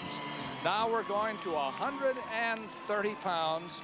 And here we have an opportunity to see a man going for his 4th title. It's Jeff McGinnis of City High of Iowa City. He'll be wrestling Newton's Rod Ergenbright. And we asked earlier Jeff McGinnis, what were his thoughts coming into this 4-time championship match? I'm just thinking I want to go out there and have fun. It's my last high school match of my career. Go out there. I eventually want to pin my guy, but I just want to take it to the guy. That's Jeff McGinnis. I just want to take it to the guy. I think that's probably been the attitude he's had since he started wrestling, and he certainly has just taken it to most of the guys that he's Well, wrestled. 170 straight matches in high school. He's already signed on at the University of Iowa. He is, he's tough. He just goes at you. He's pinned everybody in this meet so far. He's extremely solid. You'll see him keep good position. Rod Ergenbright of Newton is only a junior. He's 28-5. He's had a fine year, but this, of course, is the toughest man he's faced probably this year. Out of the 28 wins for Rod, he's had 17 pins, so he can put it to him. Now you see McGinnis lock up with a body lock on the edge. They go out of bounds, no damage done there to either man. Silva coming back in with 25 seconds gone in this 2-minute first period. That's Jeff McGinnis on the right from City High in Iowa City. He likes to work the ties, and he drops to the outside single. In 1A, we've got Dan Gabrielson from Belmont and Chris Jones from Central Decatur-Leon. Gabrielson in the red. And Jones He's the man who beat Ike Light. And at 2A, we have Jamie Hyde of Humboldt against Steve Wilbur of Storm Lake. Storm Lake in the green there. We'll keep track of them a little bit later. Oh, there's Ergenbright coming in on the leg of Jeff McGinnis with a score of 4-2 in favor of McGinnis. 2 takedowns for McGinnis. Ergenbright could not do it, and it's now 6-2. So McGinnis goes to work on top. Watch the arm, watch the arm, watch the arm. Referee Donald Holmes of Vinton is telling McGinnis that he's worried about the angle of the arm on the shoulder there. And so he calls him away from that. 6-2 with 39 seconds to go in the first period. Speaking of honors, speaking of wrestling internationally, we have a junior world champion in Jeff McGinnis. He's won a couple of national junior championships. Look at that execution. Cute takedown. 8-3 now. I've not talked to anybody that doesn't think he's one of the finest ever to come out of the state, and it looks like it's close to a fall. Wow. Don Holmes is looking at it to call it. Definitely a 3-point near fall because he held him for 5 seconds. Now he has him again. Man, he is a machine. He has only 3 seconds here to do it, though. 2, 1, gave it up. 3-point near fall, 11-3. Of course, I told you earlier in the night that Brad Smith, the coach at Iowa City High, who was so long a successful coach at Lisbon, had a couple of 4-time state champions, and said that this young man, Jeff McGinnis, is the finest high school wrestler he's ever seen in his 15 years of coaching.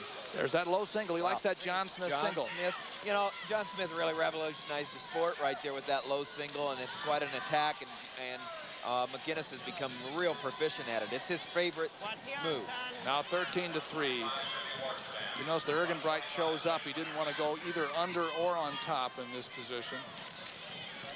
You know, we talk about pin, and obviously he wants to pin. He wants to drive and pin every wrestler he wrestles. He's done it here at the state tournament, and out of his 40 wins this year, he has 28 pins, and I'm sure a number of technical falls. Now he lets Ergenbright go. This is Ergenbright of Newton, who is a junior. He'll be back next year. Another takedown for McGinnis. Just powers his way in. Has the cradle now. This is where he wants to end it. He wants to end it right here. 1, 2, too high. 1, 2, 3. Ergenbright has a hold of Jeff's leg right there, keeping him from being able to. Now he's got him tight. A lot of time, 40 seconds to go. Oh, Ergenbright is away. So that's 18-4. Now it will be stopped as a technical fall when they reach 15 points. So next time that Jeff McGinnis gets Rod Ergenbright on his back, he has to pin him or the match is called for a technical fall. Watch his arm, son. There's the bar arm and trying to half Nelson. You want to try to stack him up that way. He's got the chicken wing there, and he'd like to drive it over. Watch the arm. Watch the arm. He's got good position right now, and he's driving. He has just a few seconds, though. So he's going to have to wait till the last period. And this period will end with no fall. 18-4 in favor of the man going for number 4, Jeff McGinnis. Well, the confidence you see in that young man is true. He's got a lot of confidence. He's going to choose up here with it being his choice. He's going to push him away, or no, he's going to take the Olympic start, drive on him, and he says, I want to work for that fall. Well, it's 18-5. That's a 13-point lead. Now, 18-4, actually. 18-4. He's not letting him go. Going to be a 4-time state champion. He's one of the greatest technicians that this sport has seen in high school, and we haven't had a whole lot of 4-time state champions. And you hear Don Holmes worrying about the arm. Now here he comes. He's got the half Nelson. Now he's putting Ergenbright in a very bad position. And it's tight. McGinnis, he's going in a Saturday night ride. There it is. That's a fall. That's it. Yes. That's it, with 4:36 gone in the match. It's a pin for a 4-time state champion, undefeated Jeff McGinnis. 171 high school meets in a row without a loss. That's a great accomplishment. I know what it's like to be coach a kid that you finally take the pressure off. You've done it. Brad Smith, his longtime assistant at Iowa City, Garl McLaughlin. Oh, what a feeling. Jeff McGinnis. Way to go, Brad. Even though the other matches go on, the crowd of 12,000 people and more. There's the Hawkeyes giving. They're here. I also want to mention Clyde Dean, longtime coach at Iowa City High, who was the coach for a couple of years with Jeff McGinnis. He's here in the stands. I'm sure he's very proud of this young man. What a team effort to bring. Look at this. Oh, it's tight. Got reverse half here. Or a neck wrench right there, and he's put in the Saturday night, and it's a fall. What a way to win it. And Rod Ergenbright of Newton gets to come back next year without having this man in his way. Does that spell relief? Oh. Yes, Rod Ergenbright will get to come back as his senior year without having Jeff McGinnis out there. That's a good point. Let's go to Class 1A. We still have a period to wrestle. The score here is between Dan Gabrielson and Chris Jones, 2 undefeated wrestlers. Is Gabrielson 4 and Jones 2. You know, an interesting story about Gabrielson from Belmont Clemmy there. The last time someone, 15, 16 years ago in the mid-70s, a wrestler from Belmont by the name of Richie Wilson stopped another wrestler from getting his 4th title, Brent Hagan from Britt. And so now Bellman's had 2 wrestlers in their history to stop young men from getting their 4th title. Now Gabrielson is in the blue, and he is on top, and he's leading 4-2 as we go into this last period. Chris Jones, undefeated from Central Decatur and Leon, coached by Dan Christensen, is 41-0 coming into this meet. Gabrielson was the man who beat Ike Light, as we just said. Ike Light was going for his 4th title. Gabrielson met him in the semis and beat him. Dan Gabrielson finished 2nd last year to Light at a lower weight. Now it's 4-3. Well, it's listed as 4-4 here. I must have missed a point somewhere along the line. Either that or the scoreboard. Somebody went wild at the scoring table. 6-3 is now the score that's listed, and I'm not quite sure how we got there, but Gabrielson leads 6-3. He's in the blue. He's in on the leg. He's in on that leg. And he's had a tough, great tournament. And like I said, he's probably had that loss to Ike Light last year in the finals on his mind all year. His coach, John Yoder, just couldn't say enough good things about him. He's real excited. It was very much of a highlight for him to see his young wrestler, or his wrestler is a senior, get that win last night in the semifinals. Chris Jones is only a junior from Central Decatur. He's in the red. He's still coming at it. He's only 3 points behind. He has 40 seconds to go, but Gabrielson is doing the attacking on the leg here.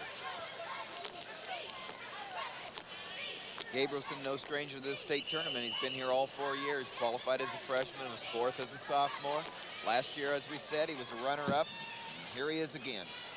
He went under that time and didn't have anywhere to go, so Jones locks up that front headlock. Question is, can he do something with it? He has 20 seconds to make up 3 points.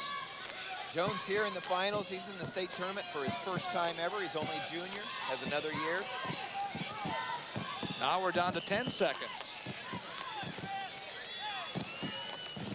6-3 in favor of Gabrielson, who is still attacking with a 3-point lead.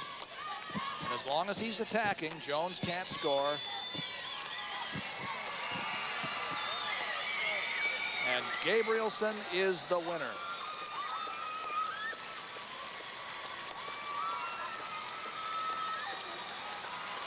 Gabrielson the winner. He beat Ike Light last night in the semifinals, and he finishes a 34-0 year.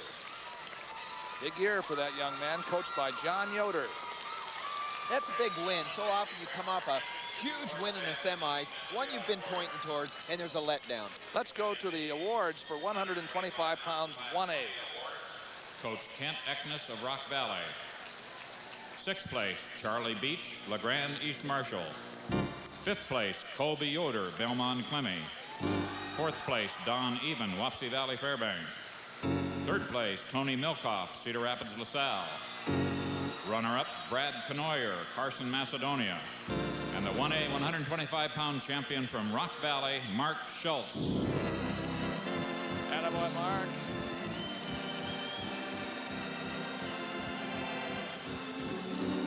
$33-0.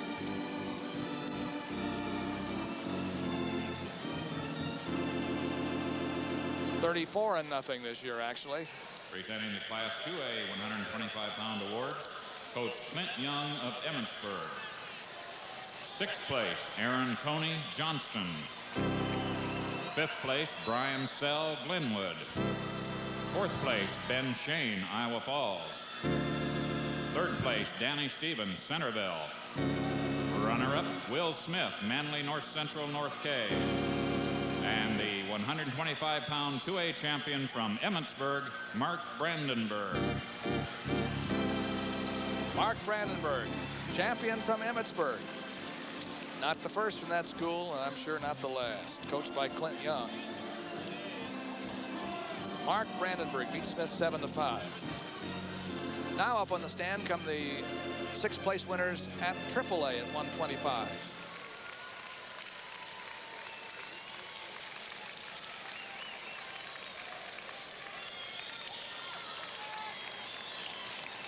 Presenting the Class 3A 125-pound awards, Coach Gene Doyle of Cedar Falls. 6th place, Wade Odlin, Webster City. 5th place, Matt Young, Indianola.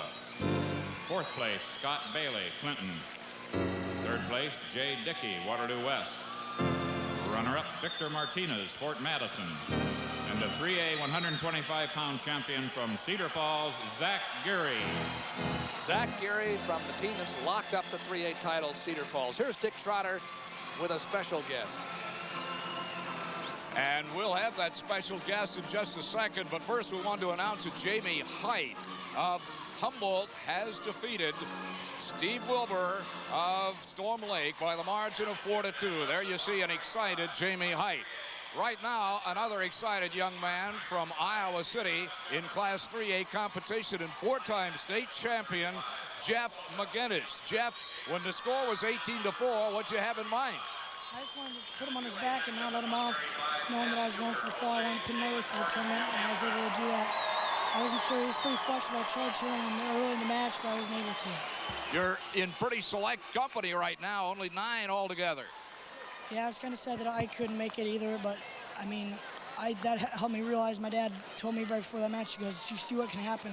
That helped me all stay focused. You could have written a script when you were a freshman. Would you have predicted 171-0? I really don't know. At the time after I won my match, I was really thinking about it, so I really didn't know if I was going to be capable of doing it. Jeff, there you see your final match as a high school senior and another state championship, 4 in a row. Congratulations, and all Iowa City and all Iowa is proud of you, young man. Best of luck to you. Thanks. Jeff McGinnis and his coach. Now back to you, Doug. Good job there, Jeff. Thank you, Dick. Let's go to 135. Now we're going to turn to the 1A schools and begin our coverage at each weight class for a while with the 1As. We have Paul Kaufelt of Central Decatur of Leon wrestling Chad Stanley of Interstate 35 Truro for the title at 135 pounds. Now, Kaufelt will be wearing the red uniform, and Stanley of Interstate 35 is in the blue. You'll notice that Chad Stanley boy, he has one leg that is bound up from ankle to hip. But that hasn't stopped him from going in for the first takedown there. Chad Stanley goes up 2-0. He had a serious injury during the year. Torn anterior cruciate ligament, and he survived it. Yeah, that's quite an accomplishment. His dad's the coach at Adel. Not his own coach. That's interesting. That's right. Jack Stanley at Adel DeSoto. Referee's Dwight Spangler of DeWitt, by the way. 135 pounds. You're on Iowa Public Television's live coverage of the 1993 State Wrestling Championships from Veterans Auditorium. Our other matches, first of all at 2A, Ben Euchre, this is a big one. Ben Euchre of Osage against David Morgan of New Hampton. And he's already behind. Morgan is ahead. Morgan has to win for New Hampton to have a chance at the state title. Now it's 2-2. And it's a big one. Euchre has pinned Morgan twice this year, but Morgan is trying to do better this time. 3A, it's Seth Scepter of Mason City against Mark Ironside. One of the best, already signed with the University of Iowa. Mark Ironside, a returning state champion from Cedar Rapids, Jeff, Coach Dick Briggs. So let's go back to 1A, knowing what's on the other mats now. It's 2-1 after the escape for Kaufelt.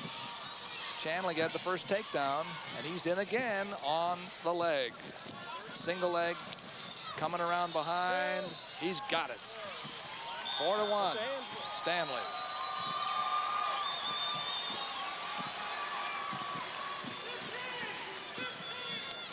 Kaufelt has already beaten Stanley twice. His only 2 losses. Stanley's is to the man he's facing right now. Well, Stanley's up by 2 takedowns here. You know who? Uh-oh. Kaufelt now coming across in a scramble, and it ends the first period with no change, 4-1. You think these two know each other? Kaufelt is 40-1. You know who his loss is to, Doug? I got 1 red. The man he's wrestling. So they're 2-1 this year. 2-1 this year in the dual meet sectional finals and district finals. There's Coach Randy Calvert from Interstate 35. And Kaufelt had his choice, by the way. Stanley deferred to him. So Stanley will have his choice in the last period. Kaufelt decided to go under. Stanley says, I'm going to go on my feet with you, young man. 4-3 here. No, Did they give him a takedown? They gave the escape at the end of that period. Yes, yes. So they had a discussion, the referee and match judge, and decided that Caulfield deserved a point for an escape, and he got it. And now he has another one, and it's 4-3. 4-3 in favor of Stanley on the left.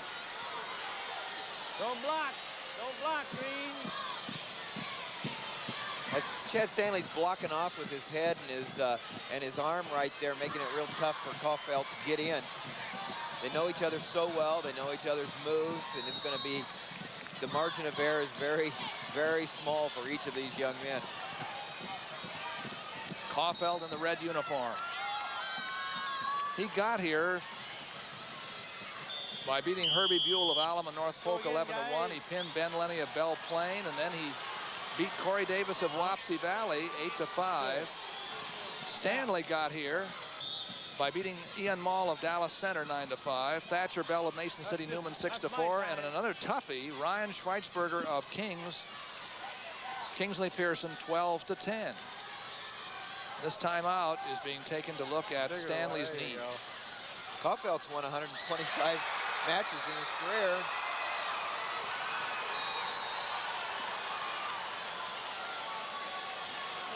Time being taken here.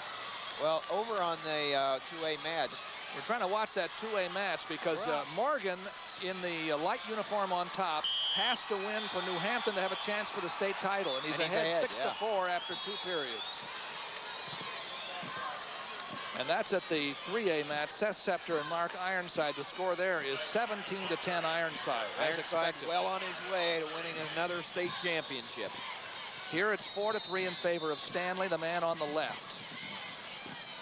Got the quarter Nelson there. He's trying to set up a shuck by. See, he's putting the pressure on the head, trying to get it so that Caulfield is out of position. And this time, the referee says that's not going anywhere.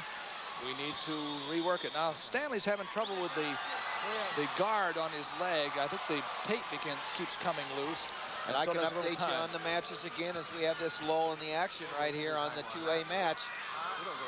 Morgan from New Hampton has gone ahead 8-4 with 1:35 left in the match. Boy, we're setting up a 189-pound state title match maybe for the whole team. And with 1 minute left, Ironside's up 19-11. Stanley is warned for blocking with his head.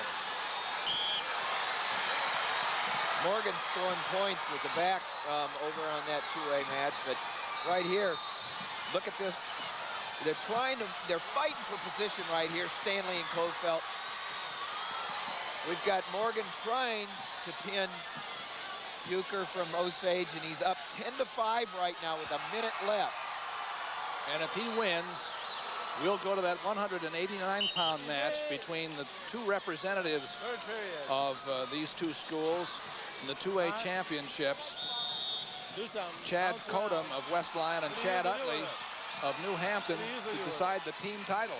Well, and this is an interesting match over here with Morgan and Euchre, because Euchre's pinned Morgan twice this year, but they were good matches, and Morgan's rising to the occasion right now. Here we are at 1A, Paul Caulfield and Chad Stanley. A good match, 4-3. We just started the 3rd period, and Stanley is on the underside, this time leading by a point. You can see that leg all bandaged up, and as Doug told you earlier, he survived torn anterior cruciate ligaments. He's got that thing wrapped from the ankle all the way up to the thigh, and he's a courageous young man to be out there. Not go anywhere, guys. Let's go. Stalemate. Referee Dwight Spangler of DeWitt calls him back to the center again, and once more, here comes Stanley. The tape is coming loose on his guard. We got 12 seconds left. It's about 11 seconds left in that 2A. It's 12-6 New Hampton. It looks like it's going to come down to 189 for the 2A state championship. And Mark Ironside has won his championship. Here is Caulfield on the top, but trailing by a point. Caulfield in the advantage position over Chad Stanley, trailing 4-3. He needs to turn Stanley or else let him go and try to take him down. And the winner, by the way, was David Morgan, so 12-6. So we're setting up a championship match at 189, which will decide not only an individual title, but a team title at 2A. look forward to that. That's coming up at 189 pounds. Second loss for Osage tonight in the finals. It wasn't a good finals night. Come on, let's go. Get her going. We have a minute here to go with the score 4-3 in favor of Stanley. But Stanley's in the bottom here, has not been able to get out. But Caulfield hasn't been able to turn him. He's going to have to make a decision here very soon about whether to let him out and try to take him down or continue trying to turn him. He has not been able to turn him. Coach Dan Christensen, a little body English in the corner. He's urging his young wrestler to try to come out, try to come up. You see him glance over to his coach now. He's on his side. He's watching him on top. His wrestler Caulfield is on top right now, and he's just trying to get him to tilt, get that tilt with his arm bar series. He's going to stay with it. Must feel very comfortable on the mat there with his turn. Down. So now with 34 seconds to go, he's going to go take the international start. He's going to let him go and try to tie it with a takedown. So there it is. It's all you can do. Oh, yes. He dropped in on the leg. He has got it tight. He could finish this off if he can shake Stanley away. The longer he stays there, the harder it's going to be, and they're going to call a stalemate. It's 5-3. We're down to 15 seconds. What he needs here, it doesn't matter whether Stanley's going to his back. He needs control. Caulfield does. What do you think? Actually, I thought he might try to tie him up and hold him to his back there, but it's not possible. 10 seconds to go. 10 seconds to go. And Stanley in the blue leads by 2. Stay in there. And Stanley's going to win. And that's it. State championship for Chad Stanley. Good job, both. Evens up his year with these two. 2 and 2. 2 and 2. Looks like it. Good job. And the big one goes to Stanley. And another winner. Let's get some awards at the 130-pound class. 1A, first of all. Class 1A, 130-pound awards. Coach John Yoder of Belmont Clemmy. 6th place, Derek Morris, Lennox. 5th place, Shane Manning, New London. 4th place, Jason Keating, Winthrop, East Buchanan. 3rd place, Ike Light, Lisbon. Runner-up, Chris Jones, Leon, Central Decatur. And the 1A 130-pound champion from Belmont Clemmy, Dan Gabrielson. A happy young man from Belmont Clemmy, Dan Gabrielson. Came from 2nd place in a lower weight last year to 1st place this year. That's the 1A standings as it's, we see them now. Lisbon has locked it up. Don Bosco 2nd. Rock Valley doing well too, has come up to 3rd. Presenting the Class 2A Here are the 2A 130-pound awards at Coach 130. Ron Wasaba of Humboldt. 6th place, Jared Duwa, Mid-Prairie Wellman. 5th place, Mark Zuriff, West Lyon Inwood. 4th place, Justin Glider, Independence. 3rd place, Ryan Isaacson, Clarinda. Runner-up, Steve Wilbur, Storm Lake. And the 130-pound 2A champion from Humboldt, Jamie Height. Attaboy, Jamie. 2A champion at 130 pounds for Humboldt. We're going to see the team standings also here for the 2As. This one is the one that's getting to be exciting. We're going to have the championship settled at 189 pounds in the 2A class. It doesn't get any more exciting. Yeah. Now, actually, it's higher than that because it's actually 86 to 84 now, or 86. Yes, 82. I mean 83. 83. Because New Hampton won another match. That's right. And it will be settled at heavyweight. There's the 3A. Cedar Falls has won it there. Lewis Central's up to 3rd. Let's go to 3A at 119. At 135. 4th place, Curtis Anderson, Fort Dodge. And 3rd place, Paul Peterson, Cedar Rapids Prairie. Runner-up, Rod Ergenbright, Newton. And the Class 3A 130-pound champion is 4th time a state champion and also the 4th undefeated wrestler in Iowa high school history, Jeff McGinnis, Iowa City, City High. And 12,000 in the Veterans Auditorium again stand to honor this young man. It was interesting that Garl McLaughlin was the one that gave him the medal there, the only coach to be with him all 4 years. Jeff McGinnis. Let's go to Dean Borg. David Morgan of New Hampton was completely emotionless throughout his match with Ben Euchre of Osage because Euchre had pinned him twice this year.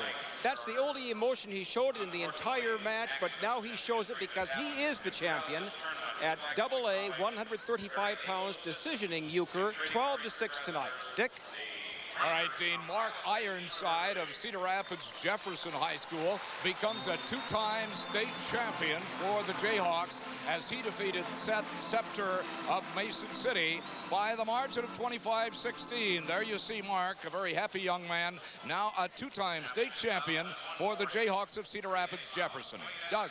And he's signed at the University of Iowa also with Jeff McGinnis. And that 27-16 seems really great, and it gave him third place finish right now, a half a point out of second. So he was trying like crazy to get the fall to send Jefferson into second place, but he did get him into third place right now. They just moved past Lewis Central. Now we're going to 140 pounds. We're still beginning with the 1H class here, the small schools, where we have Corey Starry of Cedar Rapids LaSalle wrestling against Chad Martin of Belle Plaine.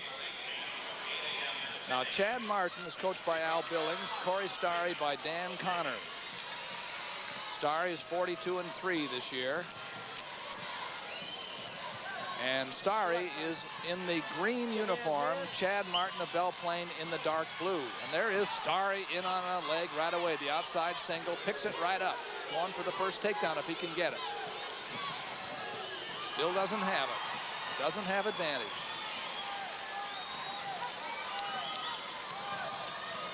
Third time in the state tournament for Corey Starry. Good whizzer by Martins, keeping him out of here. Oh, good scramble. And this not settled yet. Wow. It's a tough whizzer there by Martin, who's got a lot of length. The Starry, he has beaten the #1 and #2 ranked wrestlers in this tournament to get to the finals. That's an accomplishment in itself. I'm sure he'd like to finish it off. Chad Martin from Belle Plaine also here in the state tournament for the third time. He pinned his first two opponents in the tournament. Chad Martin, no score there. Now at 2A, we have Ryan Jensen of Winterset against Kirk Stansbury of Sheraton for the championship. And at the AAA mat, Wade Anderson of Waterloo West goes against John Tornberg of West Des Moines Valley in what is a replay of last year's third place match.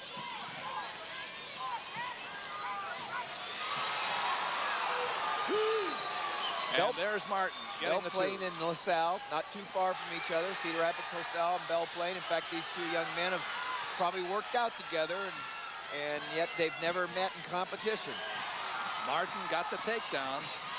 He countered that first series of moves in that scramble. This time, after a new start, he gets the top position, 2-0, with 20 seconds to go in the first period. At 140 pounds in Veterans Auditorium, it's the Iowa High School Wrestling Championships of 1993, live on Iowa Public Television. With Tim Johnson, I'm Doug Brown. And for an extravaganza like this, we have most of Iowa Public Television here. And a few people I think are ringers, actually. Because lots of mats, lots of people, lots of things going on.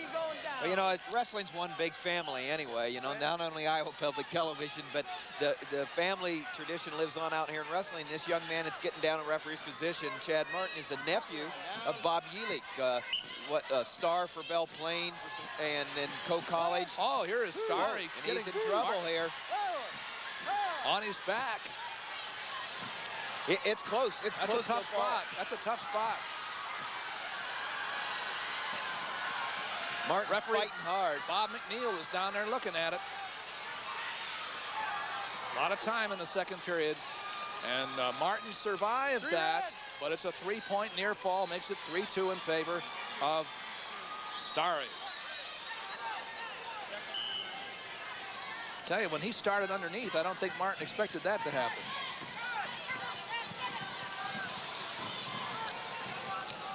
Starry of Cedar Rapids, LaSalle. Well, he works that half Nelson, doesn't he? Well, I think this Starry, he's a basic go-for-you, go-ahead type wrestler, and he's wrestling a more Sucks him back again. kind of an unorthodox wrestler in Chad Martin. Two different styles right here, and it's working for, you know, both of them. And right now, Starry's got the upper hand, 3-2. They're both tall and lanky, as a matter of fact. But they wrestle differently. Starry uses a tight waist. And goes to the half Nelson. He uses it without the breakdown. He uses that that ride with 45 seconds to go. The difference I was talking about is Starry's going to put in a half Nelson. He says, okay, I've got the half in. I'm going to drive it, and this is exactly what I'm going to do. If you can stop me, fine, but that's what I'm going to do. Well, Chad Martin comes a little bit sneakier. He has great hips. He gets in there, he gets position, and all of a sudden, boom, he'll hit you. So it's a different type of style. 3-2 in favor of Starry. He had a near fall right at the beginning of this period, and Martin barely got off his back. And here comes Starry again. No back points. The angle wasn't right, but he has a half Nelson. And see, there's that half, and he caught him. He caught Chad Martin because Martin was the one that was coming out then, and he's coming out again possibly. He did get a 2-point near fall, but it may be a reversal unless time runs out. This match is not over. It's end of the second period, though. No escape. No escape. A 2-point back near fall. That's a close call. Starry. We got Reds going down. There's Dan Connor from LaSalle. This way, son. He'll be, he gets a little animated on the side sometimes. We'll keep the camera on him a couple of times. He says, get in there and go. So Starry, leading by 3, goes on the bottom. This is a good match. 2 minutes left to go. Martin stops his first move, breaks him down. But here is Martin on top. He needs 3 points. What does he use? Well, he uses a crossface. Yeah, he gets right in there. He likes the spiral, but he can cradle too. And right now, I think he's looking for the cradle because you're right, Doug, he needs points. Puts the leg in now. See Starry. He's not going anywhere. It's Martin's got that leg in on him tight with about 1.5 minutes to go. Chad Martin do a nice job on top here. Look at, he's got the near wrist right here. The spiral right down, keeps him broken down, but he needs to turn him. He has 3 points to make up. Starry comes to his knees from the underside with 1.10 minutes to go. That's Corey Starry of Cedar Rapids, LaSalle. The 1A title at 140 is at stake. You know, I like, you know, you get ready for the state tournament, you get together when you're There's close. a warning, by the way, TJ, excuse me, against Starry on the bottom. Both these wrestlers have a lot of respect for each other, and they've worked out together in preparing for the state tournament. And I like what Corey Starry said. He says, you know, we've wrestled, but it's hard to tell who gets the better end of things. And it is hard to tell in this match, but right now, Corey Starry has the better end of things with only There's a 30 point. seconds. Now he's got a 2-point lead. What goes from 5-2 to 5-3, and so. And out they come. Now, to make that escape possible, it's 6-3. Possible pin in 2A right there. Between Jensen and Stansbury. And the man who is doing the pinning is Ryan Jensen. Starry gets a takedown in our match right here to ice the win, 8-3. With 5 seconds to go. That's the man go, 8-4. And there it is. That was a good match between two talented and well-matched people, Starry and Martin. Neither man could anything to apologize for there. Corey Starry's the winner. Happy coach Dan Connor. And let's go to 2A. This is where we have 20 seconds to go. It's 8-4 in favor of Ryan Jensen in the black, and he lead. No, not. Yeah. Yes, in the black, and he is now ahead 10-4 because he had a 2-point near fall a minute ago. Ryan Jensen of Winterset. Big win. He spends a lot of time in the wrestling room wrestling Corey Christensen, and now he can say, I'm a state champion too. 2 winners at men in the finals, and the first championship goes to this young man, Ryan Jensen. Only a junior. Now the 3A mat is still alive. Wade Anderson against Joe Tornberg. Wade Anderson against Joe Tornberg. Now John Tornberg of West Des Moines Valley is leading here 4-3 with only a half a minute to go in the match. And that is Wade Anderson taking the shot underneath. He's from West Waterloo, coached by Don Huff. He's trailing by 1. Tornberg, of course, coached by Vern Hill. And there comes Anderson. If he drives through, he's got a takedown. He just got to keep on driving. Got to cut off, or Tornberg's going to be able to scoot around. 10 seconds to go here. That's 2 points for Tornberg, it looks like, and nobody calling here. And the man in the black right there from Valley, John Tornberg, held on.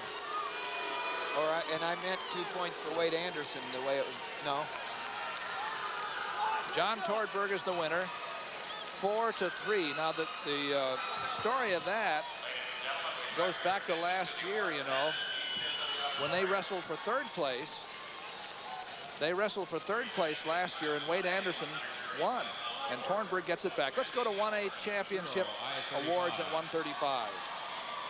6th place, Ben Lenny, Belle Plaine. 5th place, Larry Anderson, Winthrop, East Buchanan. 4th place, Corey Davis, Wapsie Valley Fairbank. 3rd place, Ryan Schweitzberger, Kingsley Pearson. Runner-up, Paul Kofelt, Leon Central Decatur. And the 135 1A champion from Truro I-35, Chad Stanley. Chad Stanley gets a big hug from Randy Calvert, his coach. The coach of the winning wrestler gets to give the awards. It's always a nice touch. 135 pounds. Now we're going to 2A. This was a monster match, in importance for state team title, because it was between Osage and New Hampton, who will settle it at 189 pounds. The team title will be decided there. Severson of New Hampton. 6th place, Brian Gilmore, Spirit Lake. 5th place, Dax Weedman, Dyke, New Hartford. 4th place, Damon Wick, Mediapolis. 3rd place, Lee Hansen, Tama, South Tama. Runner-up, Ben Euchre of Osage. And the 135-pound 2A champion from New Hampton, David Morgan. Got beat by Ben Euchre twice during the year. Not only beaten, but pinned. And he saved the best for last. And he can afford a big smile up there on the top. He'll have an even bigger one if the 189-pound match turns New Hampton's way, but we'll have to see what happens when we get there. Now the 3A awards at 135. 3A 135-pound awards. Coach Dick Briggs of Cedar Rapids Jefferson. 6th place, Jason Kenny, Lewis Central Council Bluffs. 5th place, Todd Johnston, Fort Madison. 4th place, Dustin Johnson, Des Moines Roosevelt. 3rd place, Jerry Basie, Pleasant Valley. Runner-up, Seth Scepter, Mason City. And the 135-pound 3A champion from Cedar Rapids Jefferson, Mark Ironside. The winner, Mark Ironside, for his coach Dick Briggs in Cedar Rapids Jefferson. 2nd year in a row. Mark Ironside, the only loss he had this year was when Jeff McGinnis came up a weight, and they'll try it out in the Iowa Wrestling Room next year. The two of them both signed for the Hawkeyes. Mark Ironside. Well, we're coming up to 145 pounds, and we're still in the 1A division. We're going to be talking about Kevin Brisker of Lisbon, who finished 4th last year at a lower weight. There's Chris Lembick stepping out there, right there in the light colored jacket. 2nd year out of Northern Iowa. And 2 state titles for Lisbon. The 1A team standings have Lisbon on top. They came to this tournament with 5 wrestlers. They lost Ike Light in the semis. He didn't get his 4th team title, but they had enough to wrap it up before we ever got to the finals. There they are. Lisbon, Don Bosco, Rock Valley, Belle Plaine, Clarksville. Boy, 5 teams that are in there every year. Lembeck, 2 years coaching, 2 state championships. Not bad. Not bad at all. Kevin Brisker will be going up against another experienced wrestler who has also some state place credentials, B.J. Miller of North Iowa Buffalo Center, coached by Scott Cheddar. He's 33-1 this year. And Lisbon is in the black. The red anklets, the red bands, and the light blue is B.J. Miller of North Iowa Buffalo Center. 2-minute by first period. Scott Cheddar. Gene Luttrell is the official here. He's the referee. Kevin Brisker. The 2A match is between Corey Christensen going for number 3. We'll watch that winner set. And Brad Horton of Norwalk. And the 3A match, Mark White of West Des Moines Dowling and Jason Francis of Dubuque Wahlert. We'll keep track of those as we go too. But Kevin Brisker got the first takedown here. Move up, don't stay down there. In the 1A match over B.J. Miller. Brisker's been here before also.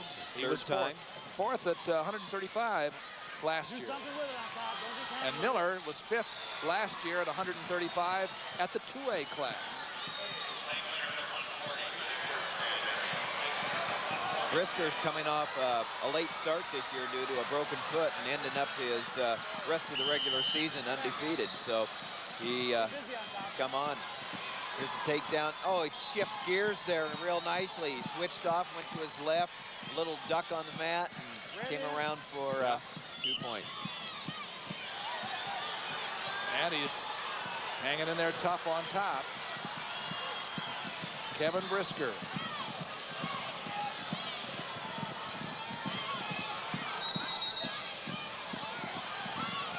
Lisbon has clinched the 1A title. They still have another wrestler to go, Tate Stamp, at 189 pounds. Even though they lost their top-ranked man at the heavyweight, too, and Ike Light, they had plenty to win this title.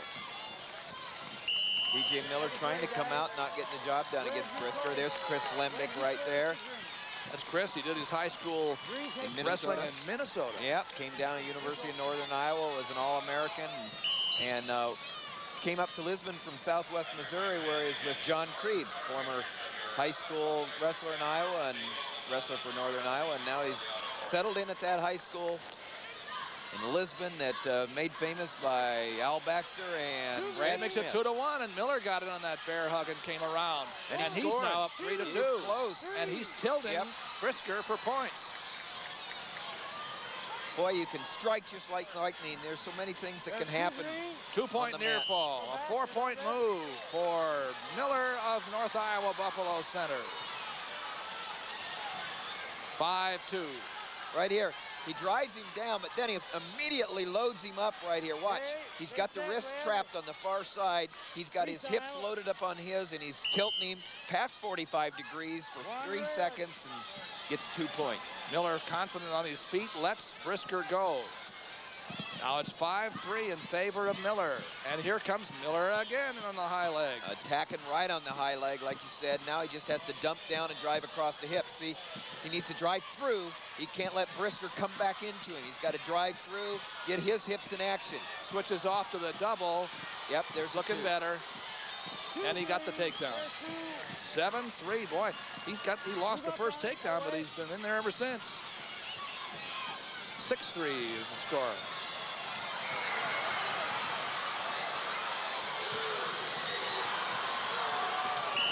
Get back, guys.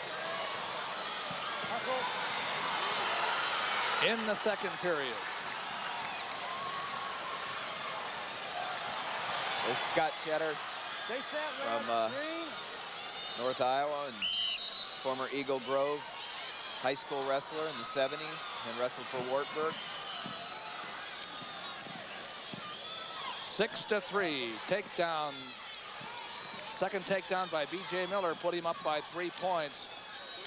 With a half a minute to go in the second period. I gave earlier Miller a point he didn't have because the period had changed. We're in the second period now instead of the first. And he had no escape. He's trying to tilt Brisker again.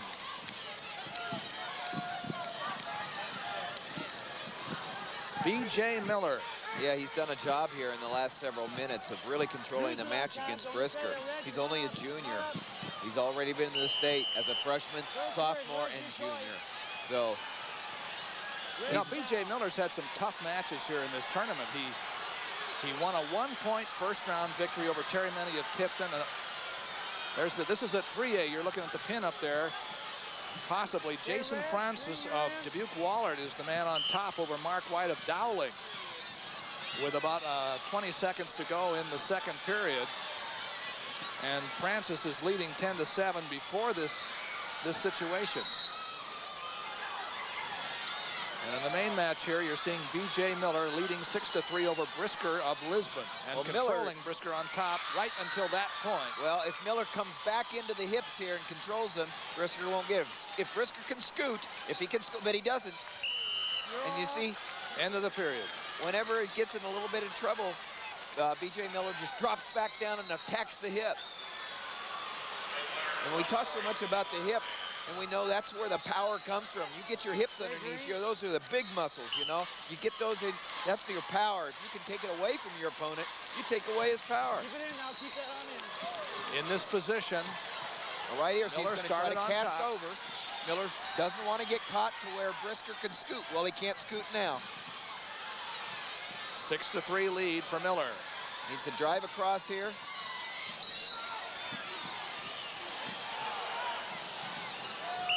Miller controlling 2-1. Might tell you too that Corey Christensen, going for a third championship at the 2A mat, is trailing with just a couple of seconds left in the second period, 2-1. And a possible pin in 3A again, and we've got Francis having White in trouble again. They stopped the match for some reason. Here's a reversal by Brisker. And now the Lisbon young man is back in the match again. Trailing by 1 with 50 seconds to go, now trailing by 2 as he comes out. It's 7-5. 6-3. 6-3. Because he got that 6-5. Now 7-5. I was right the first time. Doug, you're right. You're keeping the right score. It's the scoreboard over there. They're a little slow is all. Lembeck sending some encouragement to Brisker. And Miller leads by 2 with a half a minute to go. Those 2-point tilt. Miller on the left. Big. Those early back points were real big. I don't know about you, TJ, but I'm having fun. I don't know what it is, but I think it's one of the best finals that we've had in a long time. I am having a lot of fun. These kids are really getting after it. They are. And it's a 2-point match here with 10 seconds to go. Brisker needs 2 points, and he had to do that. He had to try. And he went on his back instead, and it's going to be B.J. Miller's championship here. A 3-point near fall. It's 10-5. Actually, 12-5 with the takedown. First loss for Kevin Brisker after going 33-0. And 34 in 1 year, and a state championship for B.J. Miller. He's having fun. He sure is. B.J. Miller of North Iowa Buffalo Center. We still have a minute and 10 seconds to go in this 2A match, and it's a barn burner. 2-2. Corey Christensen of Winterset. Corey Christensen of Winterset, who is in the black, is going for his third championship, and he just got a takedown to take the lead 4-2. Well, Horton's really giving him a tough Horton. match. I'll tell you, Horton is 33-3, and this is his first time at the state tournament. He placed 8th at the Nationals last year. This is game competition for Corey Christensen. He's had to earn his third state championship if he And he doesn't have it yet. He has 35 seconds to go. And he's have to earn every point. Corey Christensen. Horton only a junior from Norwalk. Corey and Brad Horton have wrestled 3 times before, and the last match ended 6-4 for Corey. So they're just picking up where they left off. 17 seconds to go here, and a 5-2 lead, 5-3 lead. A 5-3 lead is the way the scoreboard now has it for Corey Christensen. Who we mentioned earlier is coached by his dad, Gary Christensen. Don't suppose he's a little nervous, do you? Well, I don't know. I think he was more nervous his sophomore year when they won the first one. He tells me he's not nervous, but, you know. You believe that? I have a bridge out here I'm going to sell you. Larry Blaker of Perry is the referee here. Now with 5 seconds to go, Horton is making a last flurry, but it will not be enough. And there are 3 titles for Corey Christensen. Hard fought, but he got him. 1, 2, 3. Can't take him away. He's one of the few 3-time state champions in our state history. And Brad Horton, first thing he did was go over and congratulate Gary Christensen, Corey Christensen's coach. Winning take dart right here.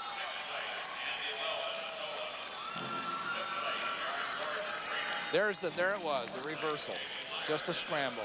Let's go to the awards at 140 at 1A. Chad Martin, Belle Plaine. And the 1A 140-pound champion from Cedar Rapids, LaSalle, Corey Starry. Corey Starry. He won 8-4 over Chad Martin.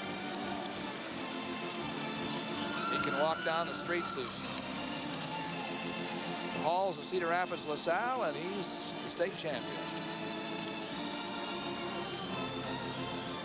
Here are the 2A winners, top 6. 140-pound awards. Coach Gary Christensen of Winterset. 6th place, Corey Coleman, Manchester, West Delaware. 5th place, Aaron Street, Osage. 4th place, Brandon Nissen, DeWitt Central. 3rd place, Aaron Hollengren, Adel DeSoto. Runner-up, Kirk Stansberry, Sheraton.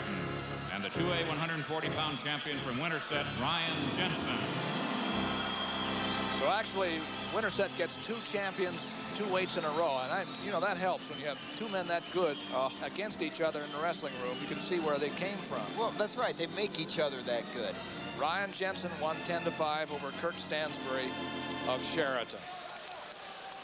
Up come the 3A top 6 at 140. 140-pound awards. Assistant head coach Bob Hinton of West Des Moines Valley.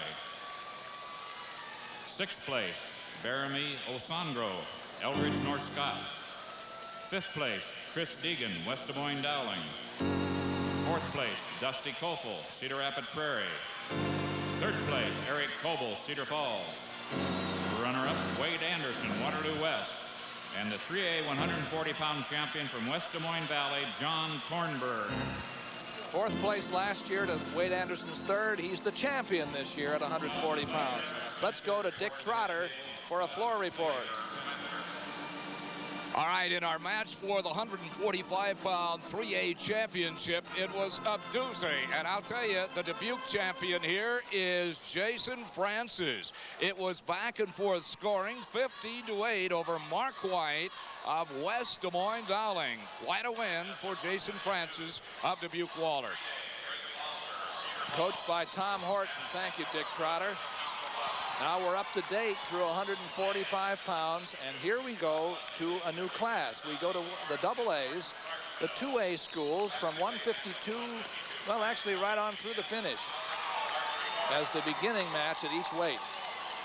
Double A, 152 pounds, Ryan Cummings of Mediapolis against one of the Fullhart brothers, Howard Fullhart from Decorah. This should be a good one. Should be a good one. This will be at 2A. We've been seeing some good matches, just shots of them down here before. Now we're in, this is the black mat, and this is the 2A mat. Ryan Cummings in the black and Howard Fullhart in the blue. I really like both these wrestlers. I like Ryan Cummings. He's got good position, good hips. He sprawls really good as he shows right here and puts a lot of pressure on his opponent. Howard Fullhart from a great wrestling family. They had a brother, he has a brother in the final, Lee, that's coming up. So 2 brothers in the finals. They had a brother, Bill, who was 2nd in the state in 1990. And they got another brother that's wrestling on the team, Bob, that just barely missed making the state by 2 points. Did he get the 2? Yes. Howard Fullhart got the first takedown. Ryan Cummings is interesting, too. He just got out for the escape, 2-1. Referee's Mike Exline of Charles City. You've seen Mike many times on our college wrestling series. He's the head referee here. This is the 1A match between Rob Wadley of Southeast Warren and Liberty and Tim Norton of Clarksville. Clarksville's 5th in the team standings right now. And at the 3A, we have Greg Halser of Cedar Falls, champion Cedar Falls, wrestling Adam Bendorf of Lewis Central of Council Bluffs, which stands, Lewis Central now stands 3rd. Ryan Cummings got the takedown, but Fullhart comes back and reverses him for a 4-3 edge. Fullhart is. You were talking about Ryan Cummings. I suppose you were going to talk about the fact that he qualified for the state in Iowa his freshman year, and then he moved to Minnesota and won the state championship. Then he comes back and wins the state championship in Iowa. And so, is that what you were going to say? That's exactly what I was going to say. In other words, these two have credentials. Look at that. You got to give credit right there to Howard Fullhart for taking the hips and just flattening old Ryan Cummings so that he was able to get that reversal. Ryan Cummings needs to not stay belly down right here. He needs to get his hips underneath him, and he needs to explode out. But that's easier said than done when you got a horse like Howard Fullhart on top of you, putting the pressure on you and trying to wear you down. 15 seconds less than that now, actually, to go in the first period. They're not saving anything, obviously, for tomorrow because there is no tomorrow here. Well, you know what I noticed, Howard Fullhart, does he look like he's in awe of any way of awe of wrestling a defending state champion? Doesn't look that way. No. Man, he's getting out of here. Period ends. Now we go to the 2-minute second period. Whose choice is it? Looks like Cummings is thinking it over. And he takes down. Cummings will start underneath. Dan Cummings on the right-hand side in the white shirt and red tie is Ryan Cummings' dad and his coach. He's been at Mediapolis 17 years, 15 as the head coach. He's done a great job there and continues to put out wrestlers. Ryan's got a younger brother coming up. Stalemate. There's a warning against Fullhart.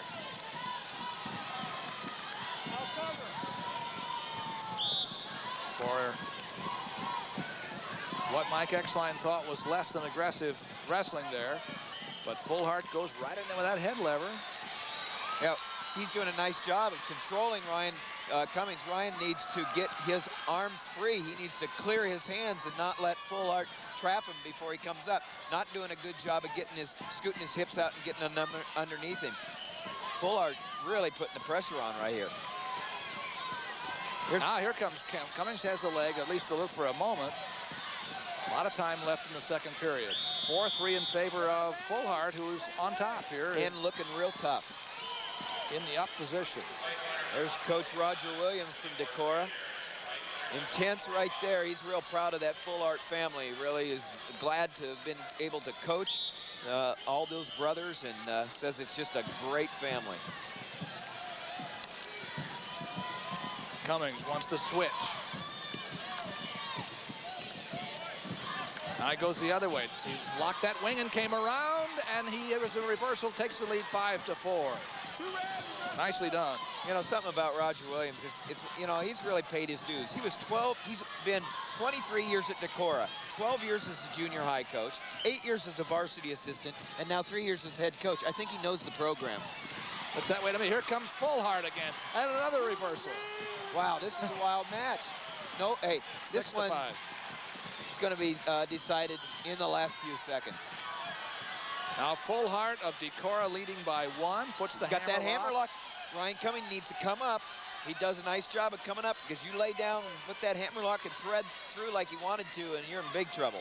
Now there's what Fullhart wants. He hasn't broken flat now with a bar.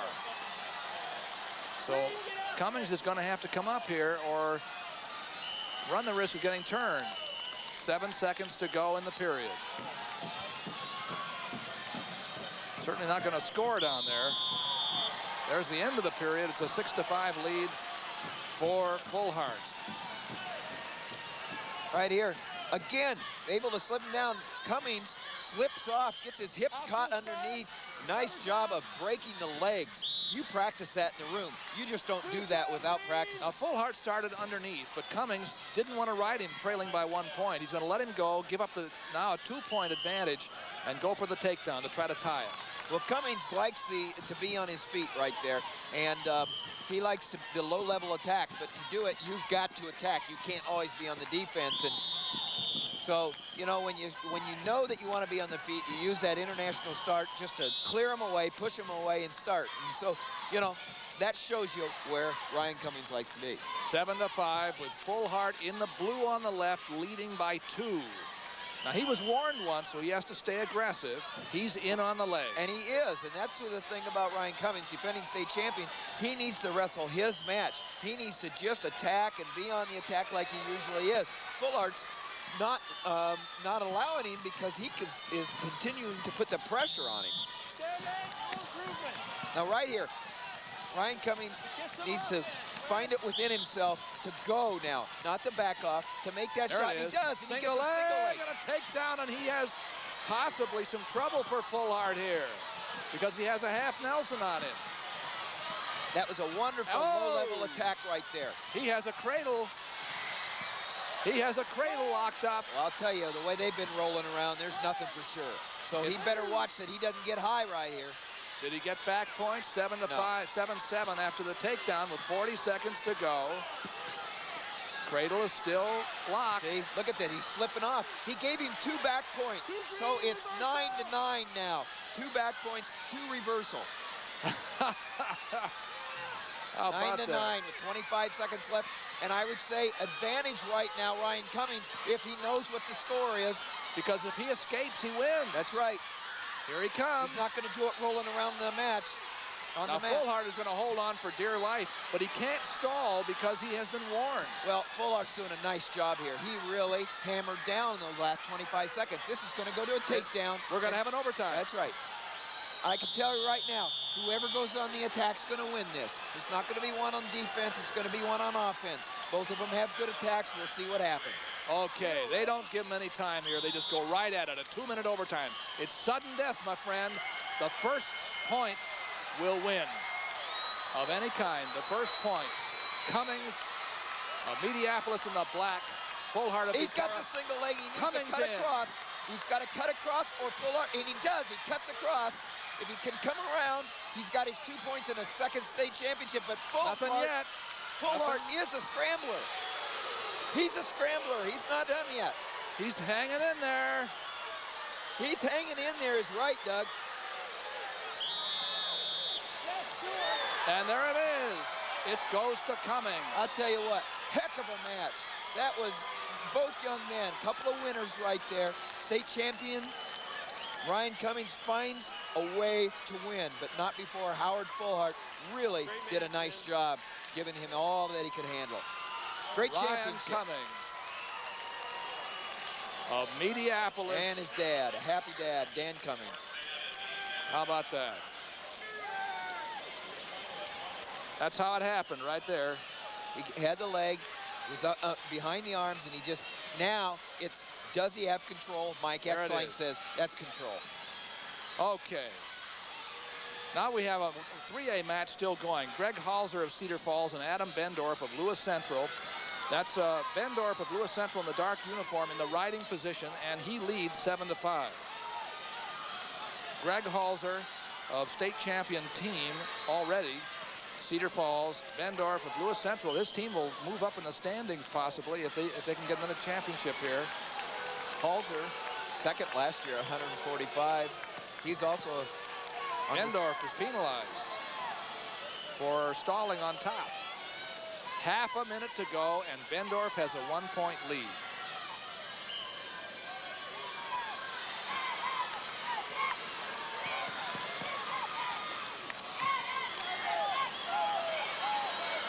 Uh-oh, here comes Halser. Reversal, he takes the lead 8-7. 20 seconds left. Bendorf has to come after him. He does. 10 seconds.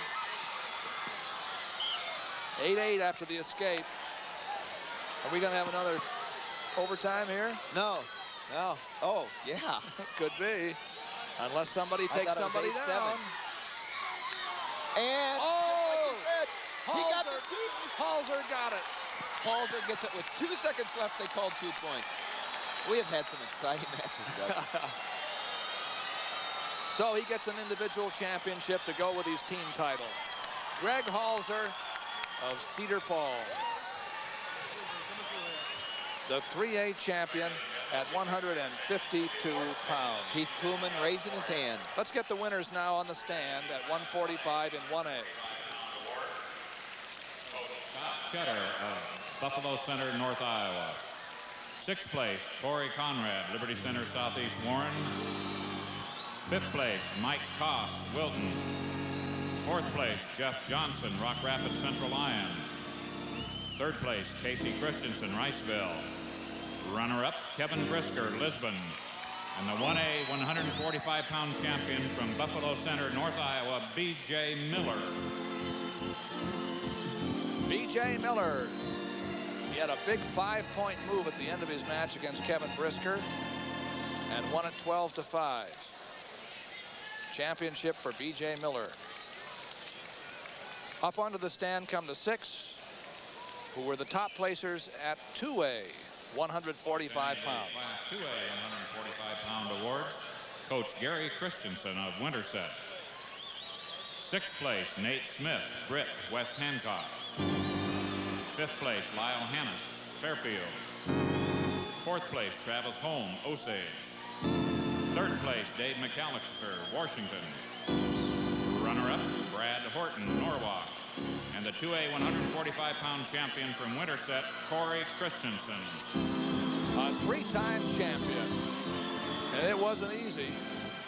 He got a takedown in the last minute to win his 3rd championship against Mr. Horton. But he joins an exclusive group, 3-time state champions in the state of Iowa. Class 3A 145-pound awards.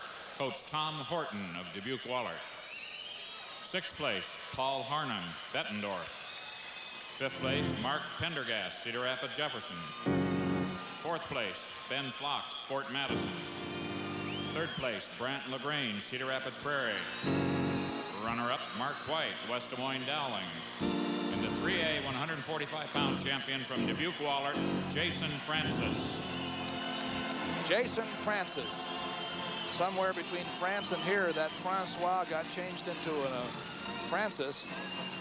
And this young man has changed into a state champion. Let's go to Dean Borg. Well, Doug, quick report here on 152 in Class A. The winner was Tim Norton of Clarksville, and he decisioned Rob Wadley 2-3. Wadley is from Southeast Warren Liberty, and the new champ is Tim Wharton of Clarksville. With me right now is Chris Limbach of Lisbon. Coach there now for 2 years, Chris. Pardon me? 2 years at Lisbon, isn't it? Yes, this is my second year here. You took over a very successful program, and you've kept it successful. How do you do that? Well, a lot of hard work, and obviously got to have some good young men willing to put in that work. It's my second year there, and second time we're going to be able to take that trophy home back to Lisbon. And I got to say I'm very proud of the guys. They did an outstanding job here today. Congratulations on that team title. Thank you very much. Doug? Thank you, Dean Borg, with Chris Lembeck. Let's go to 160 pounds now. We're still at AA. The AA schools, that's where we start. We have Brad Beeman of Johnston, Iowa, against Mike Cosgrove of Albia. Brad Beeman, the son of former Drake wrestler Mike Beeman. Former Greenfield coach also, and Beeman's a hammer, let me tell you. Now, we'll have to, because they're both in the blue, separate them again by the leg wraps down at the bottom. In the red is Brad Beeman on the left. In the green ankle wrap, Mike Cosgrove of Albia. Out of bounds, they go. Mike Beeman, Coach Frank Baltzley, Coach of the Year this year, in fact, said that Mike Beeman's student taught for him when he was at Drake, and now he gets to coach Mike's son. They live in Johnston, and Mike's in the guard. And boom, there goes Beeman to the take. Now at 1A, we have Matt Kruger of George Little Rock wrestling Dan Sweeting of Highland Riverside for the championship. And at 3A, it's Eric LaGrange of Cedar Rapids Prairie, who's pinned everybody in the tournament so far, against #1 ranked Ben Smith of Southeast Polk. Now you're looking at Brad Beeman put Mike Cosgrove on his back for a 3-point near fall. Well, he loves the cradle, and he's looking to pin him right here. A lot of times you look for the cradle just for points, but right now he's trying to pin Mike Cosgrove from Albia. Cosgrove giving it everything he has, but Beeman is looking real tough on top here.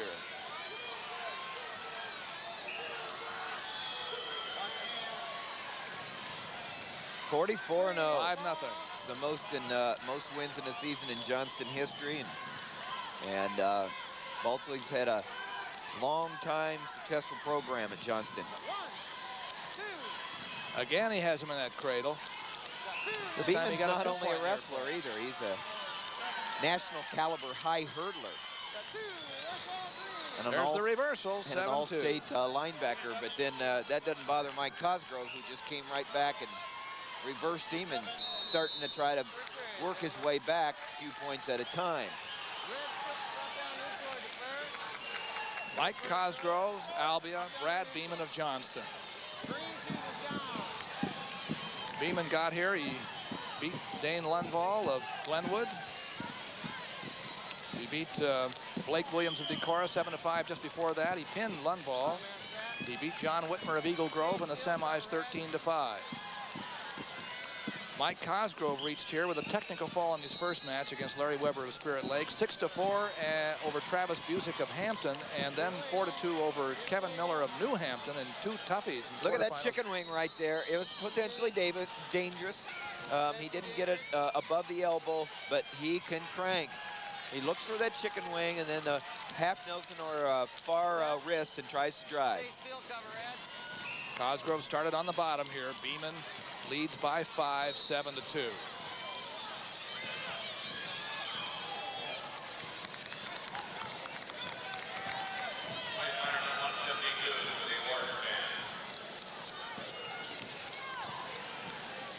Well, as you may have pointed out there, he just got to his 100th win this year, Brad Beeman. Oh, great. Nope, his what? 100th win in his career. Qualified for the state last year where he was 5th at 152. And Mike Cosgrove, a senior, never been here before, and here he is in the finals. That's got to be real exciting. This is what he likes, to use that cross face into a cradle, and there it is. That's his favorite move.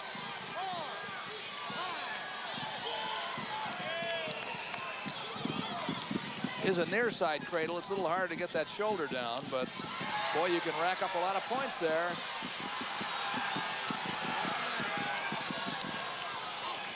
Boy, he's putting the squeeze on here. Now it's a 10-2 favor of Brad Beeman. Used that cradle for 8 back points so far. I asked Frank Balsley, the coach, how it felt to be Coach of the Year. Well, he got inducted into the Hall of Fame just recently. Now Coach of the Year, and he says it's topping on the top of the cake, but it's the kids that do it. Oh, he's got that cradle again for the 4th time. 25 seconds to go in the second period. There's Frank Balsley, well, I guess coach recently there. inducted. It was about 2 hours ago. No, he was Coach of the Year this year. Oh, that's right, Coach of the Year this year. Well, you know, when you're winning all those awards, what do you do? And Dave Steinkamp was 1A Coach of the Year. Frank Balsley, 2A, and Wes Creason from Indianola was the 3A Coach of the Year.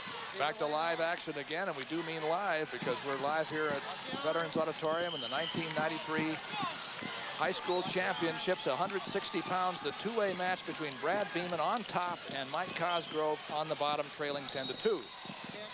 See what they're talking about there, what the official right there is telling him. Doug Manley from Akron is the official, and he's saying you can't come the direction you're trying to come with that elbow. There's Mike Murphy, who is the coach at Albia. Has been there for a few years, 3 years as head coach, and 1 other as an assistant, 4 in total.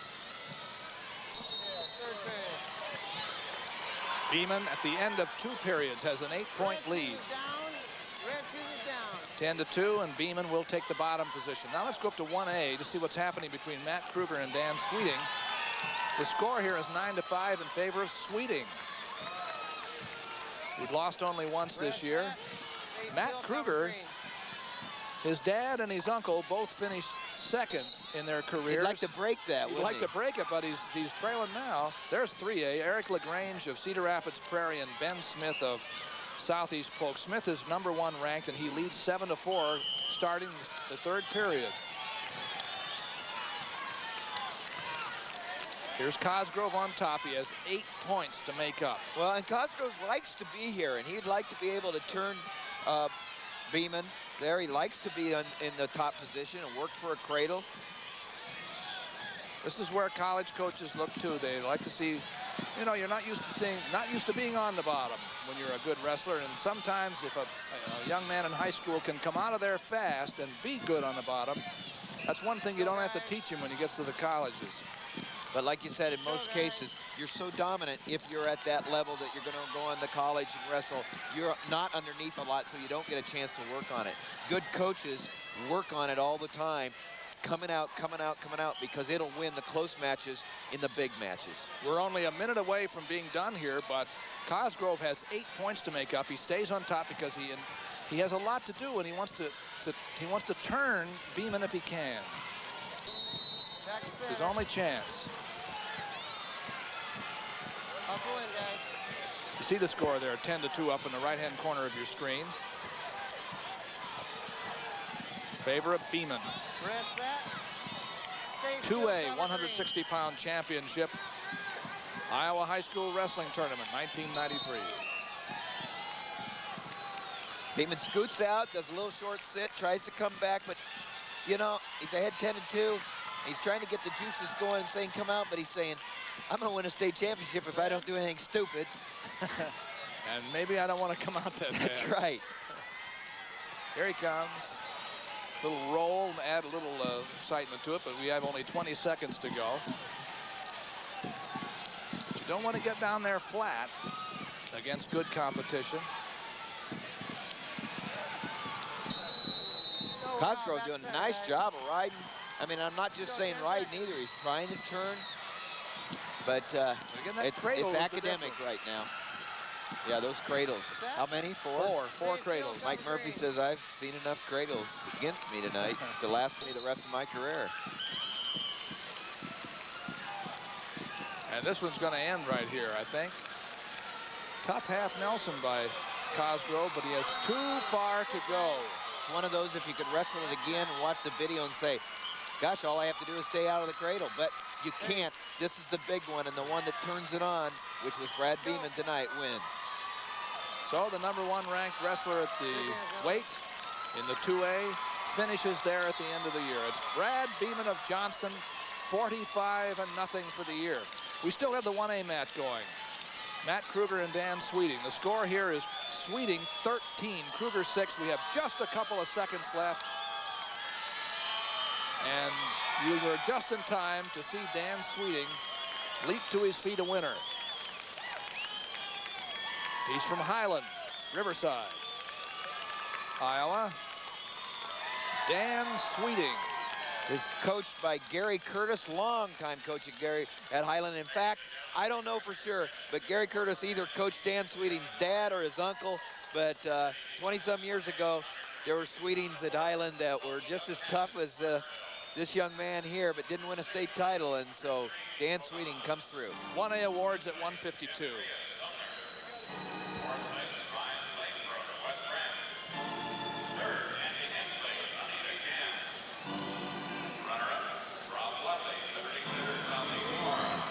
And the 152-pound 1A champion from Clarksville, Tim Norton. There's Tim Norton. He won 3-2 for Clarksville, which is doing very well in the standings, too. They were 5th the last time we looked. They may be better than that now. Now 2A at 152 pounds. Presenting the Class 2A 152-pound awards, Coach Dan Cummings of Mediapolis. 6th place, Joe Grider, Osage. 5th place, Travis Welch, Winterset. 4th place, Derek Gruss, Carlisle. 3rd place, Quentin Codum, West Lyon, Inwood. Runner-up, Howard Fullhart, Decorah. And the 2A 152-pound champion from Mediapolis, Ryan Cummings. It'll only go down in the books as a 2-time state champion in Iowa, but he's a 3-time state champion, including his Minnesota State Championship, Ryan Cummings. And he didn't have an easy one. He had to go to an overtime to beat Howard Fullhart, 11-9. Just that much sweeter. Now the 3A champions come up, numbers 1 through 6 at 152. Presenting the Class 3A 152-pound awards, Coach Gene Doyle of Cedar Falls. 6th place, Barry Wilson, Mount Pleasant. 5th place, Chris Strube, Dubuque Senior. 4th place, Travis Pike, Cedar Rapids Jefferson. 3rd place, Clint Fangman, Cedar Rapids Prairie. Runner-up, Adam Bendorf, Lewis Central Council Bluffs. And the 3A 152-pound champion from Cedar Falls, Greg Halser. State championship team, too, and he won it with a last-second takedown. A big one. Congratulations there, Greg. Let's go to Dean Borg.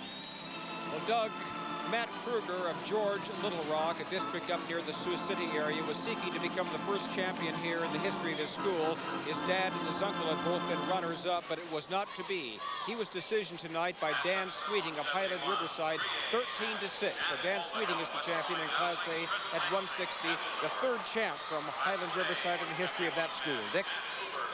All right, Dean, at 160 pounds in 3A competition, your champion here is Ben Smith, who needed just 4 takedowns and 2 escapes to defeat Eric LaGrange of Cedar Rapids Prairie by the margin of 10-7. Back to you, Doug. Thank you, Dick Trotter and Dean Borg. We're going to move up to 171 pounds now. We're getting up with the bigger fellas. Still, we're starting out with the 2As. And we have a second Fullhart to look at here. This is Lee Fullhart. There are lots of folks who think this young man is about as good as there is in the state right now. Lee Fullhart of Decorah against Robert Army of West Liberty. He's only lost 1 time this year. Again, because they're both in the blue, look at the ankle wrap. Lee Fullhart of Decorah is wearing the red ankle wrap and the red shoes. And Robert Army of West Liberty is wearing the green. Well, Lee Fullhart, a state champion last year as a sophomore, only a junior, going for his 2nd undefeated, 36-0 with 24 pins. Also qualified in place as a freshman, 5th. The cadet national champion. What that means is that's a national championship in the age group of 16 and under in freestyle. Keep it in there, work it in, keep it in. He's working on the double leg on the edge of the mat.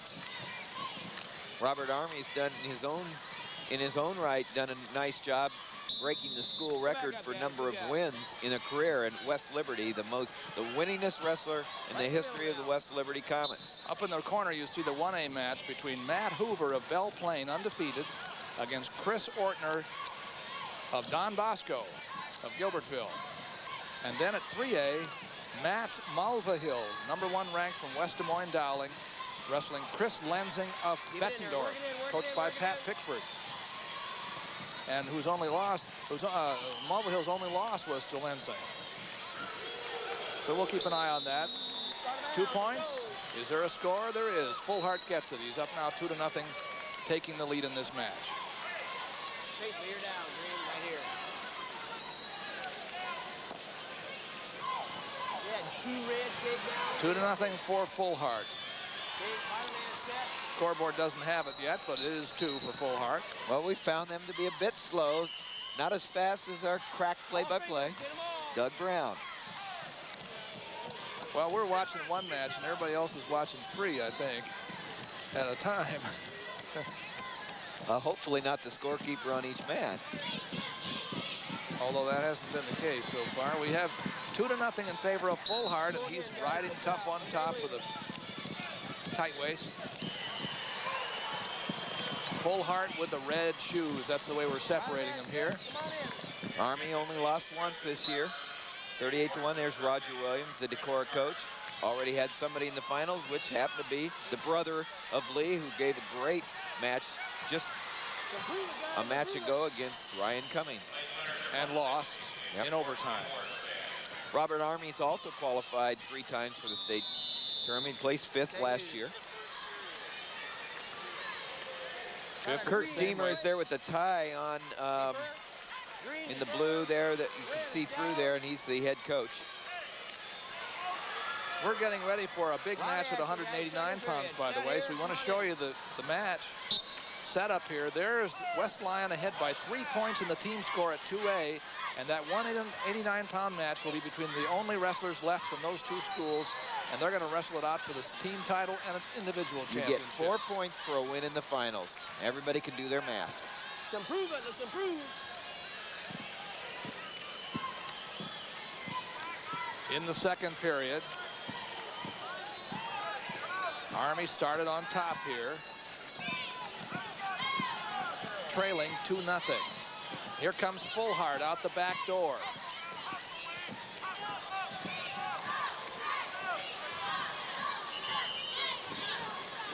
He wants to get a reversal. He's trying not to settle for a single point. He didn't even have the takedown.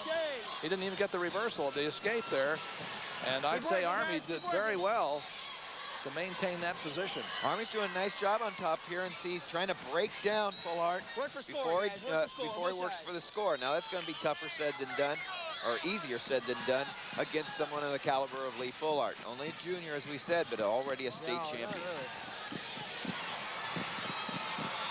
171 pounds. Army stays right with him. I mean, with a name like Army, you know, you just, it could be a little, you could get a complex of going against him because you feel like you're being ganged up on. And again, the situation here, a very strong wrestler, Fullhart, has trouble coming up off the bottom against Bob Army of West Liberty.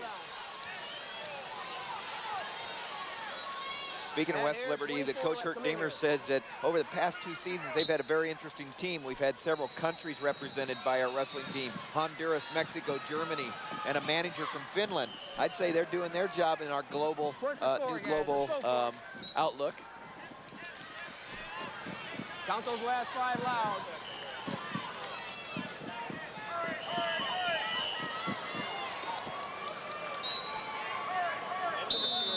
No. There's the end of the second period. I was just thinking about that, the global outlook, and then the one they send in the title is the Army. So there's Kurt international Daimler again. demonstration ends up with the military here. We have 2-1. There's the first point for Army. He comes out off the bottom, and so we're going to go at it on the feet for the championship here. Minute 45 left. 2-1 in favor of the Decorah defending state champion Lee Fullhart. The referee you haven't seen much of here is Richard Gray of St. Charles, by the way.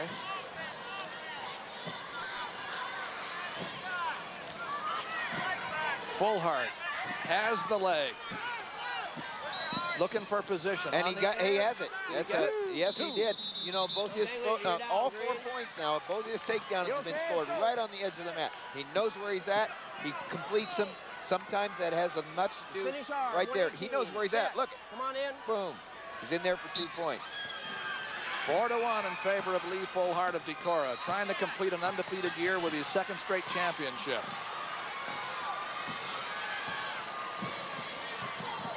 Get this one first, he figures, then he'll start talking about 3. A minute to go. Let's go back, guys.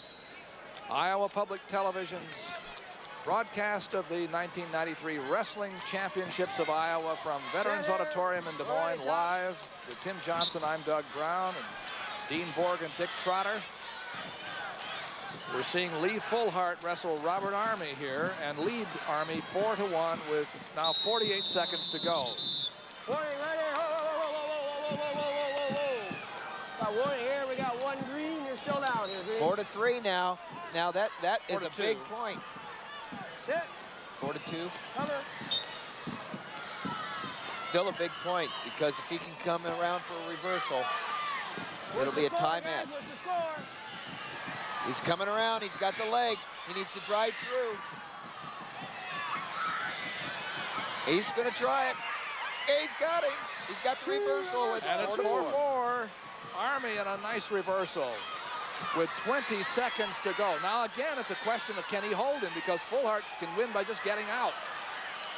He needs to pull it in there and go for a stalemate right here. He needs to pull that leg in. 10 seconds. Hang on, because he can afford a stalling call. 9, 7, 6, 5, 4, 3, 2, 1. We're going to go to overtime. We're going in overtime, guys. We're going in overtime right here. Army looks ready. Full Heart and Army. I don't know whether Full Heart expected this kind of match. This is a great match. And away they go. First score wins. It's overtime. They go 2 minutes, but it's the first score that wins. Army in on the leg. He didn't get it. He has to counter a leg shot now by Full Heart. Well, he's in good position if he can hook the leg. Whoa! If he hooks the leg, he's not hooking the leg. See, he's got to take his right leg and hook in behind. But he got beat right there by Full Heart because Full Heart, instead of letting his leg get hooked Army's leg. And then came around with his hips, and he's going to win. Yes. Oh, what a blow for Army, who feels, how did I let it happen? Yeah. Yes. Keep it under control. Keep it under control, sir. Okay. Yeah. Did Good you hear job, that? guys. Good He said, match. keep it under control, and Army says, I'm sorry. He knew it was emotion. He had that. Shake hands, guys. Lee Full Heart wins Yeah, his right second. here. Will be going for his third next year. Right here. Tough scramble there at the end. 1 team point. And an overtime victory for Lee Full Heart over Robert Army, who has nothing to be ashamed of here. He wrestled a great match.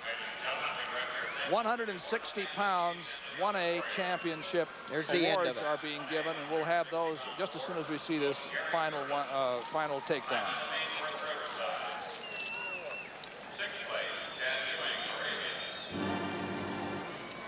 Clint Dunlap, Woodbine, 4th place. Runner-up, Jeff Clark of Lisbon, 4th place. 3rd place, Mike Alish of Brettinger. Runner-up, Matt Kruger, George Little Rock.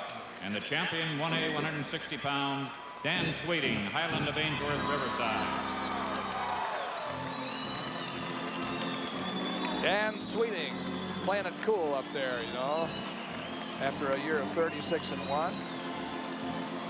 Beat Matt Kruger for the championship. Now we're at 2A. This is Brad Beeman. This was his weight, and you'll see him go up to the top. Class 2A, 160-pound awards. Coach Frank Balsley of Johnston. 6th place, Kevin Miller, New Hampton. 5th place, John Whitmer, Eagle Grove. 4th place, Earl Murdy, Tama, South Tama. 3rd place, Blake Williams, Decorah. Runner-up, Mike Cosgrove, Albia. And the 2A 160-pound champion from Johnston, Brad Beeman. Attaboy, Brad. Just continuing the family tradition there. Brad Beeman, winner at 2A at 160. We'll be settling the 2A team title when we go up to 189 in our next match, right after we see the awards presented at 3A Class 3A, for 160. 160-pound awards. Coach Red Owens of Southeast Polk Reynolds. 6th place, Jason Crooks, Fort Madison. 5th place, Troy Risdell, Sioux City East. 4th place, Jared Young, Cedar Rapids Jefferson. 3rd place, Darrell Whelan, Cedar Falls. Runner-up, Eric LaGrange, Cedar Rapids Prairie. And the 3A 160-pound champion from Southeast Polk Reynolds, Ben Smith. And that's great. That's great for Red Owens there. What a great, he's been at Southeast Polk for a long, long time. And to have his Ben Smith, who's been so close to win the championship, that's great. Let's go to Dean Board. Well, Matt Hoover at Belle Plaine has been #1 ranked. He's a high school junior there, 17 years old. And tonight he decisioned Chris Ortner of Don Bosco, Gilbertville, 10-9. Ortner gave him all he could handle, but he hung on 10-9, and Hoover is the champion. Dick has a guest. All right, Dean, we're going to take a look now at the 171-pound class, and here we see Matt Mulvihill, who has defeated Chris Lensing 7-5, Lensing of Bettendorf, in the championship match. Our guest right now is Gene Doyle, who is the champion of 3A competition. Gene, how does it feel? Feels great. We had a nice afternoon. We wrapped it up with the afternoon session, and that really makes it a little more enjoyable tonight. Plus, we've had 2 champions tonight, so it's been good. First time since how many? I think since 1976. It's the last time Cedar Falls was champion. Congratulations. State champion, 3A competition, Gene Doyle of Cedar Falls. And you had somebody you wanted to say hi to. Yeah, a special hello to my mother back in Tama. She's 90 years old and a great Cedar Falls Tiger wrestling fan. Hello, Mom. I love you. Very good. Thanks, Gene. Now back to action. Thank you, Dick Trotter. Now we're going to settle another team title right now. Nothing much at stake here, just an individual championship at 189 pounds. And a team championship. And a team championship. And this first time that we've featured either one of these teams tonight, so it's quite appropriate. That's great. In the blue uniform, you see Chad, you see Chad Kodum of West Lyon of Inwood. His team leads by 3 points. In the orange uniform, Chad Utley of New Hampton, whose team trails by 3 points.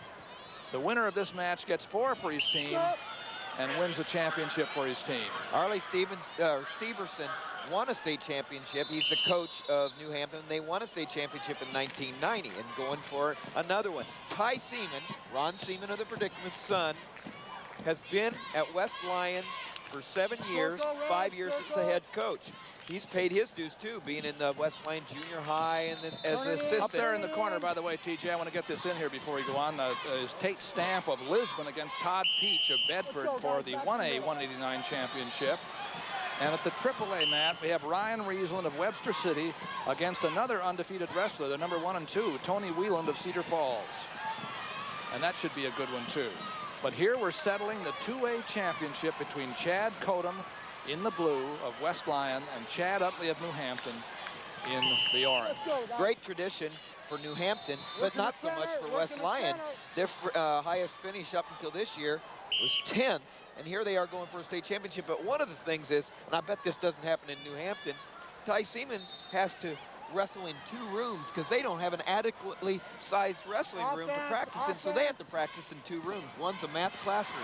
Oh, boy. I mean, that's an accomplishment when you have those kind of obstacles to overcome. And there is the first takedown of the match. It goes to New Hampton. They started this final round 11 points behind. They haven't lost a match in the finals. And if they were to win this one, they would come from that far behind to win. What a comeback. 28. Right here, off the shot of Kodum. Here comes Utley around. Did a nice job of floating around, getting behind the arms and getting 2. It's a great comeback no matter what happens here for New Hampton, but it's still going here. 2-0 in favor of Utley. Kodum trying to come out. He was a qualifier last year and finished 6th at 189. Utley got 4th last year at 171.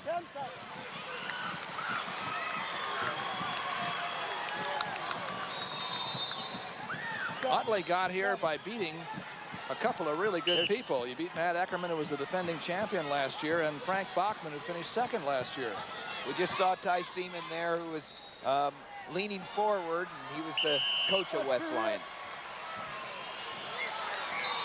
So here we are. We've through the first period now, a 2-0 lead for Utley of New Hampton. There's Ty Seaman again, encouraging his young wrestler, Chad Kodum. Kodum had his choice, takes down. There he gets out. Kodum gets out. A little short sit. Turn and face. 2-1 now in favor of Utley. On the right, in the orange.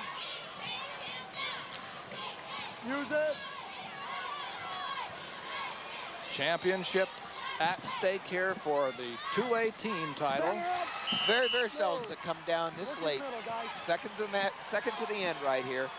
Only one weight class after this, and we're down to the state championship. No wrestlers left from either one of these 2 teams to contend, and so it's up to them. They decide it right here.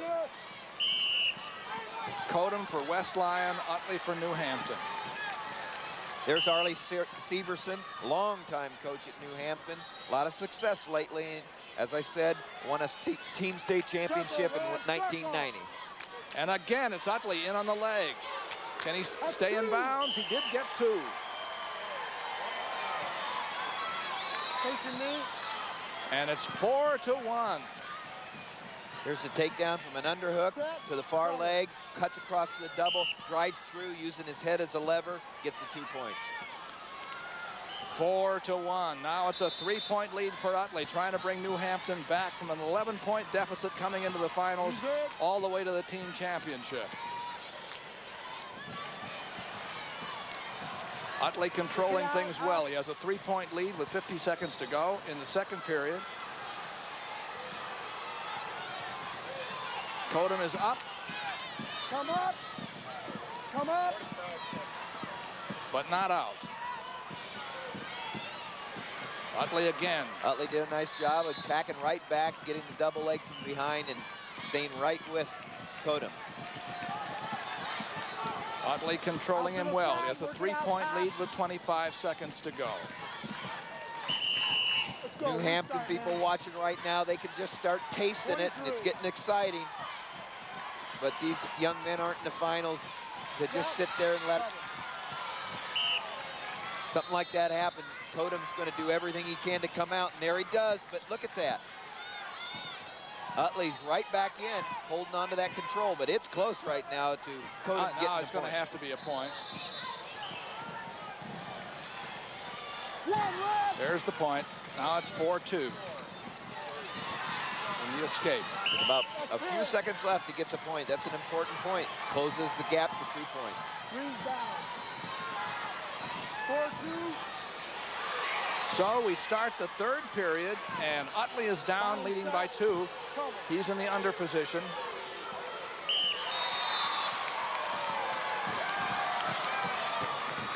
Kodum of West Lyon, whose team leads by 3 team points, is trailing here by 2. Utley, who could, by winning this match, win the state title for his team. Back to the middle. Well, what Kodum needs to do is do exactly what he just got done doing in the middle of the mat. Break his man down, start getting under arm bars. Bottom set. Cover. Gets harder to talk later in the night. Now Utley on the bottom, he has to stay mentally tough, because it's in this kind of situation where you could think, I just have to hold on and we do it. I don't know if he thinks that way. I doubt if he does, but he's going to have to be more active than he is at the moment. Sometimes you just get better as you get tired. And that's what Kodum needs to depend on right now, because you can bet they're both tired. Now, who can execute when they're tired? That's the key.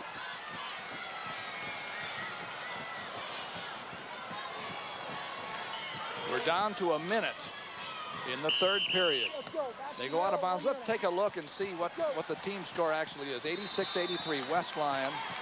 And Kodum's team and Utley's team, look 83. what Winterset did by winning 2 state championships, snuck in there and got a trophy. You bet. They're up now in third place. And Decorah has no wrestlers left. So they got in there. Corey Christensen, that last win, gave him a third place trophy.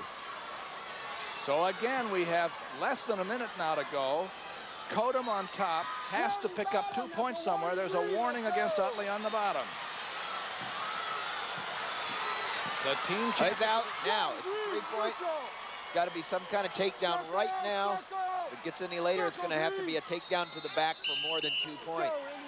A 3-point lead now for Utley. 5-2. How much time left? 38 seconds.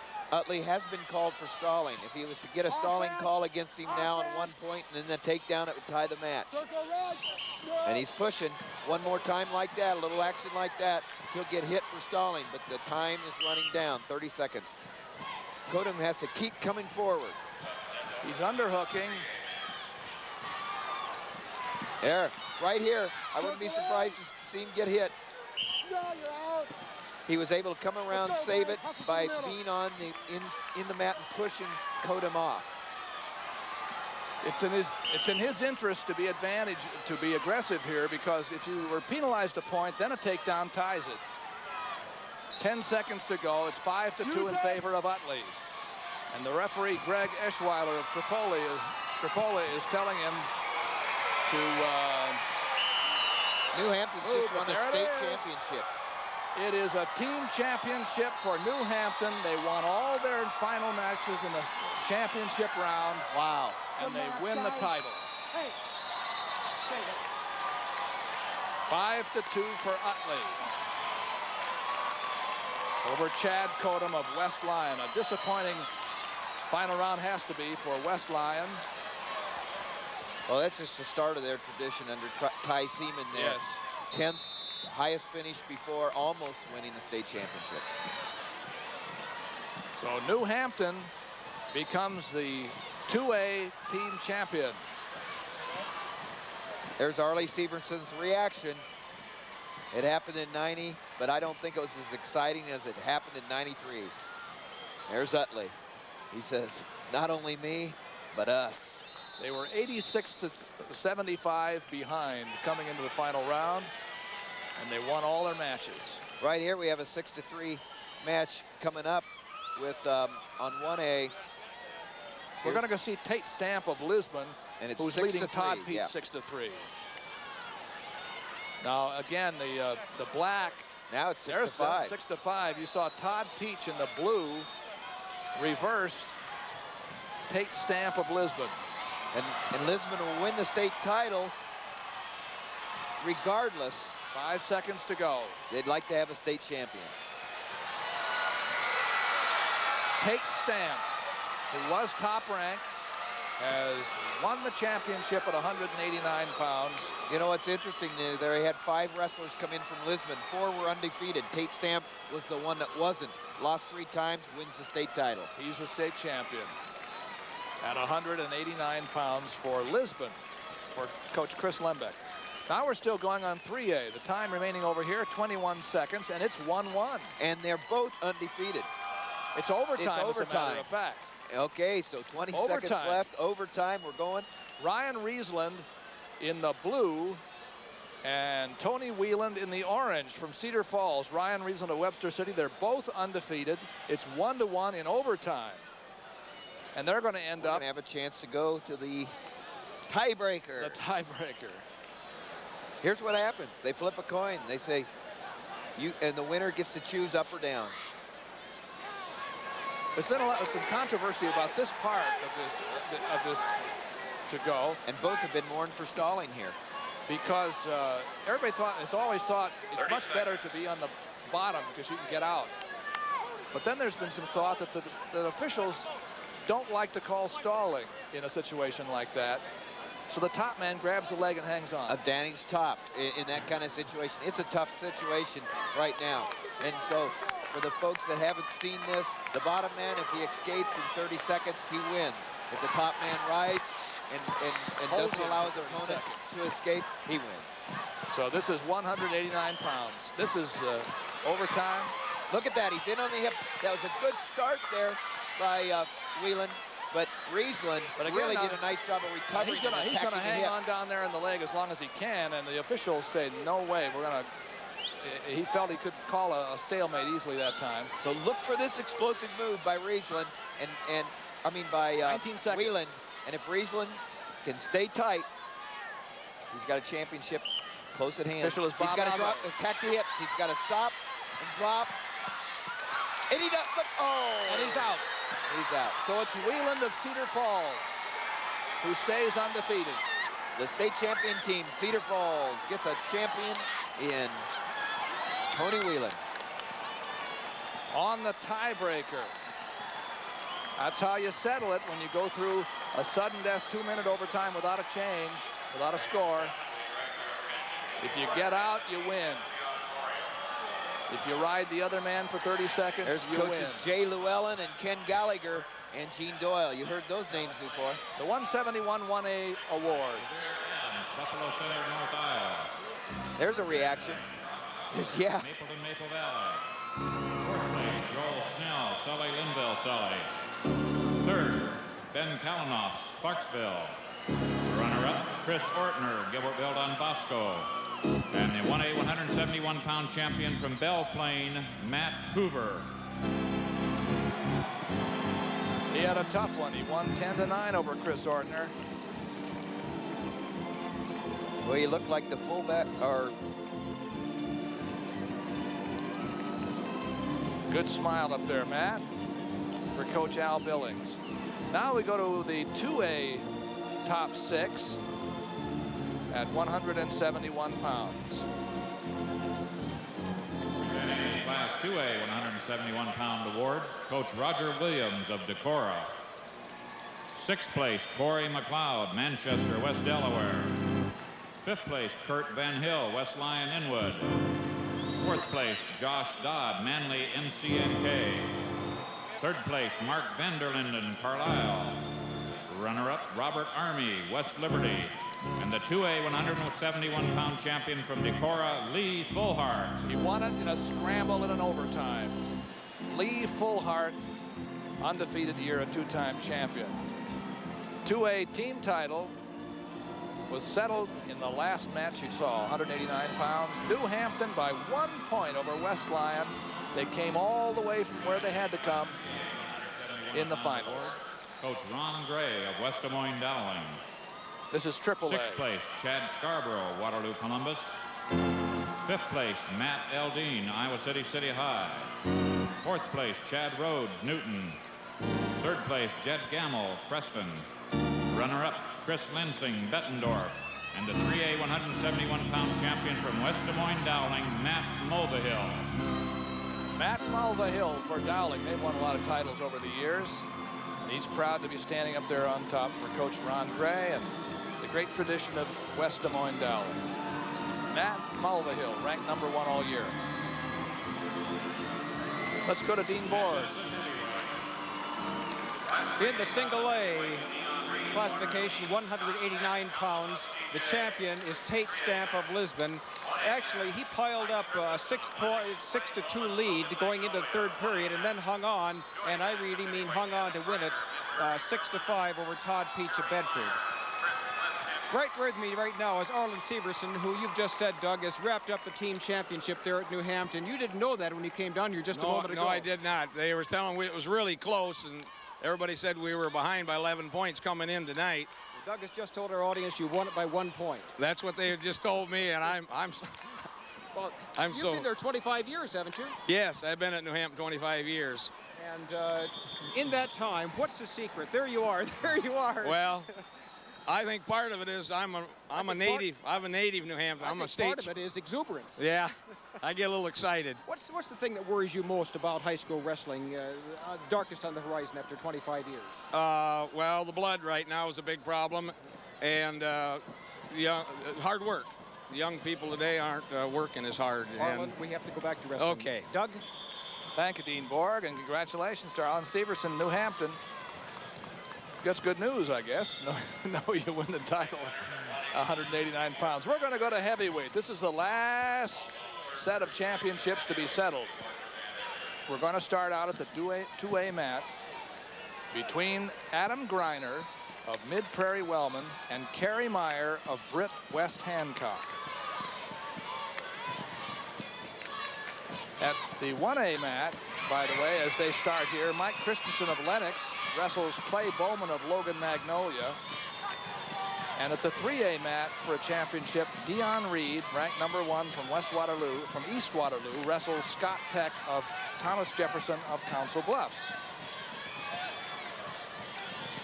And you're seeing Adam Greiner and Kerry Meyer.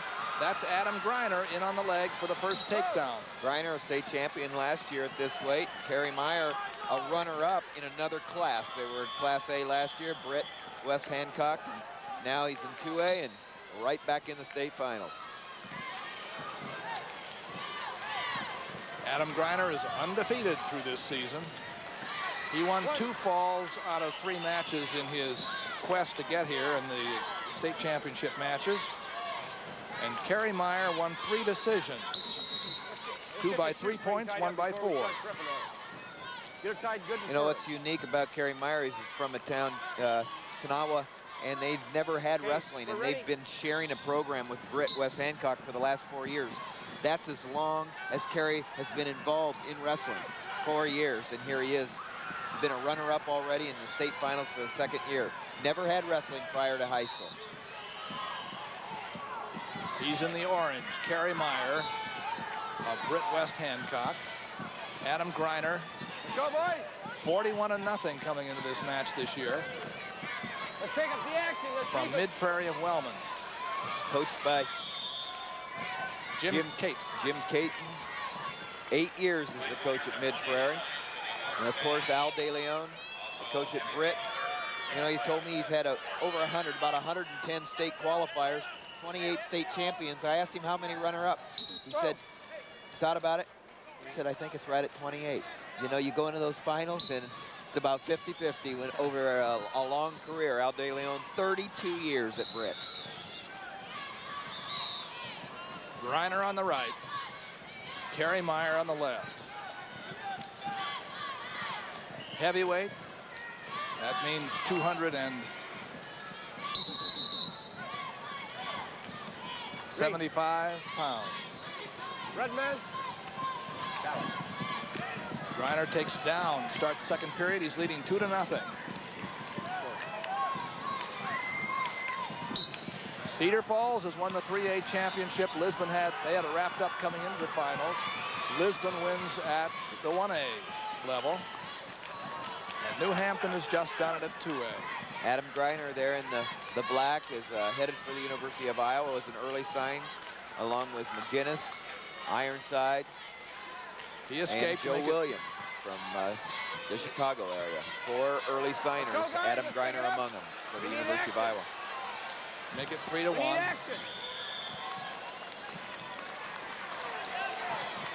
Kerry Meyer, very game competitor here, very aggressive. He's trying to get after this defending state champion in Greiner. Guys, we need some more action. Adam Greiner and Kerry Meyer. Greiner's a 2-time All-American on the freestyle circuit for the Iowa Wrestling Federation's team, and 7th as a sophomore.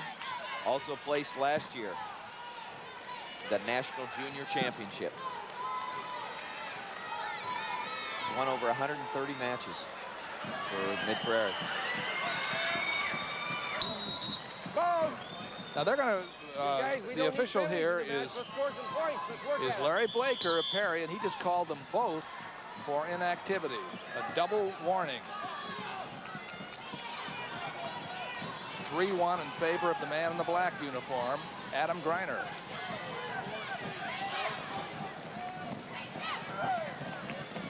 Kerry Meyer wants to go to Ellsworth next year.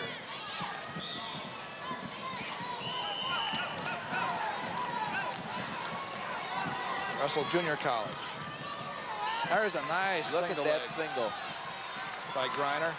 Very quick move by Adam Greiner. Successful for 2 points. And he's up 5-1.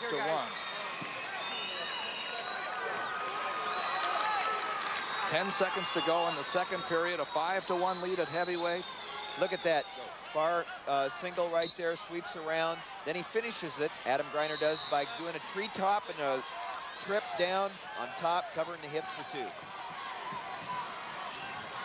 Go, guys. Second period's ending on 1A. Score is 6-3 in favor of Mike Christensen from Lennox over Clay Bowman from Logan Magnolia. 5-1 is the score. 6-2 now going into the third period. In 3A, it's 4-2 with a minute and a half left of the match in favor of Scott Peck from Thomas Jefferson. Council Bluffs, Thomas Jefferson ahead of Dion Reed from Waterloo East. Now it's 6-3 as Meyer gets away. 6-3 in favor of Greiner, going for his second straight championship at heavyweight. Trying to work inside. Meyer is blocking off, and Greiner's trying to work inside, get in a pummel position, or be able to drop his level and attack the legs. He's been able to do both.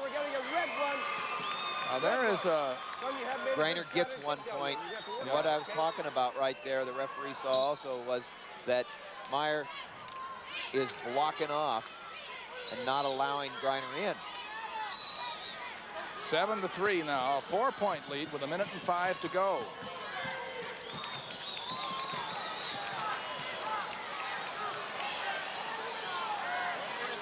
Heavyweight class, 275-pound limit. What Greiner needs to try to do is just to scoot on by, to shuck Meyer by and go around to the side. He's not going to go up the middle unless they call the stalling. And see, call them again. Really, neither of them are doing it. Greiner has an opportunity to move Meyer aside. Meyer's not doing the job of wrestling. Good call. That's 2 points for Greiner and 1 point for Meyer, and Meyer will be disqualified with another one. There's Greiner, attempted a double leg, but blocked off.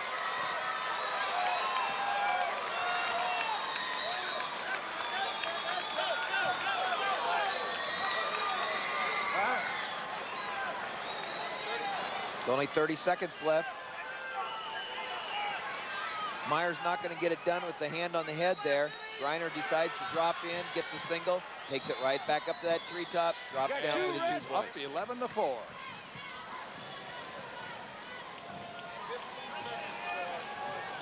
(11-4) with 10 seconds to go. Gotta keep working.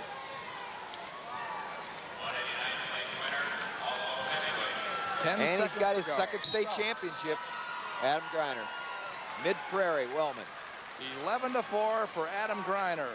So the coaches down there, Jim Caton very proud, and that's 2, he says, 2 state championships. 11-4. Here, we turn you right here. Let's turn you around here. The 3As are still going, Dion Reed and Scott Peck. So we may have a chance. Well, they're just about ready to wrap up too, but we may have a chance to see it. There they are.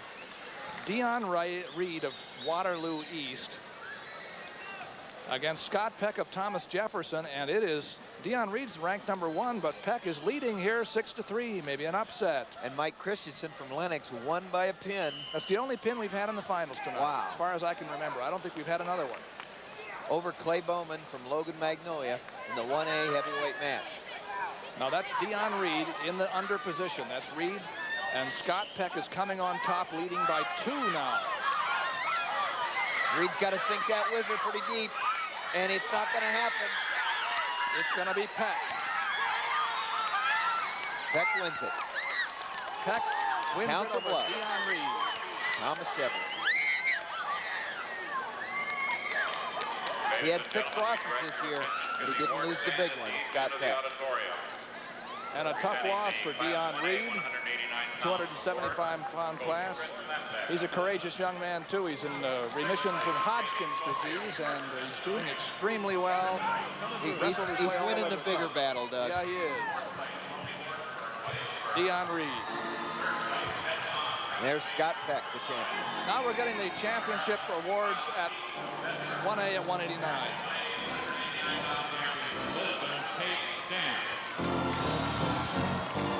Sorry if we missed a few of the names there. Heavyweight place winners report to the award stand. That's Tate Stamp of Lisbon.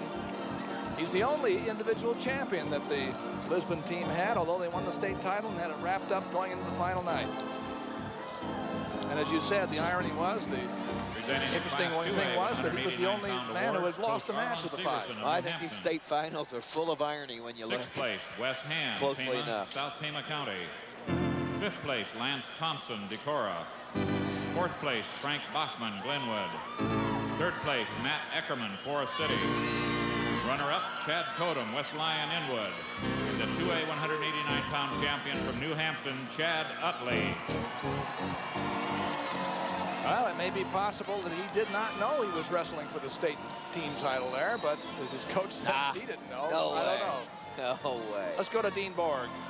This is what it looked like. You said Mike Christensen won by a fall over Clay Bowman. This is that fall with 42 seconds left in the match, and he is the state champion in the heavyweight division. Now the 3A champions at 189. 5th place, Matt Lamb, Iowa City High. 4th place, Jeremy Mize, Ames. 3rd place, Ira Johnson, Spencer. Runner-up, Ryan Riesland, Webster City.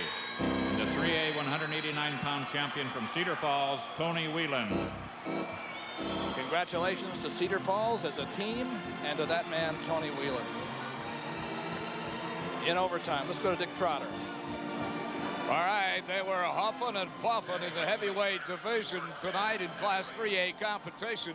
The winner, though, was, as you can see, Scott Peck of Council Bluffs, Thomas Jefferson, as he defeats Dion Reed, AAA opponent from East Waterloo. Doug.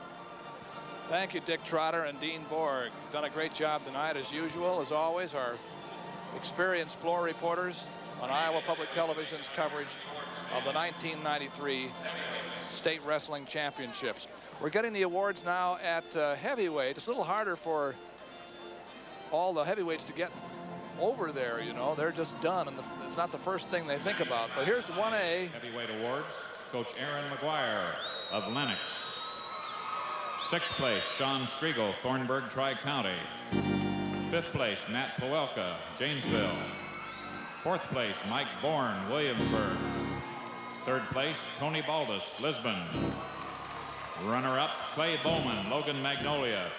And the 1A 100 heavyweight pound champion from Lenox, Mike Christensen. Won by the only fall that I can recall in the finals tonight. Don't believe there was another one. 1A team standings right there. Rock Valley moved up into trophy position.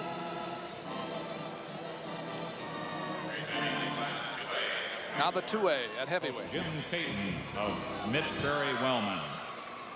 Sixth place, Todd Stevenson, Eagle Grove. Fifth place, Peter Ritter, Davenport Assumption.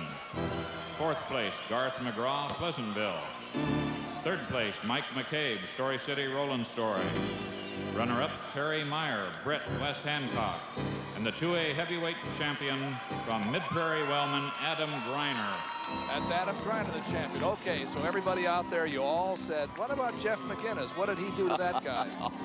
What do you call that? Was that a draw or what? It was a pin. So that was the second fall. There's the 2A right there, but of course Jeff McInnes had a big fall for his fourth, but there weren't many falls, Doug. And that was a big one there too. New Hampton in its last match, it came from behind to win the team title. Coach Mike Witt, 3A now. Council Bluffs TJ.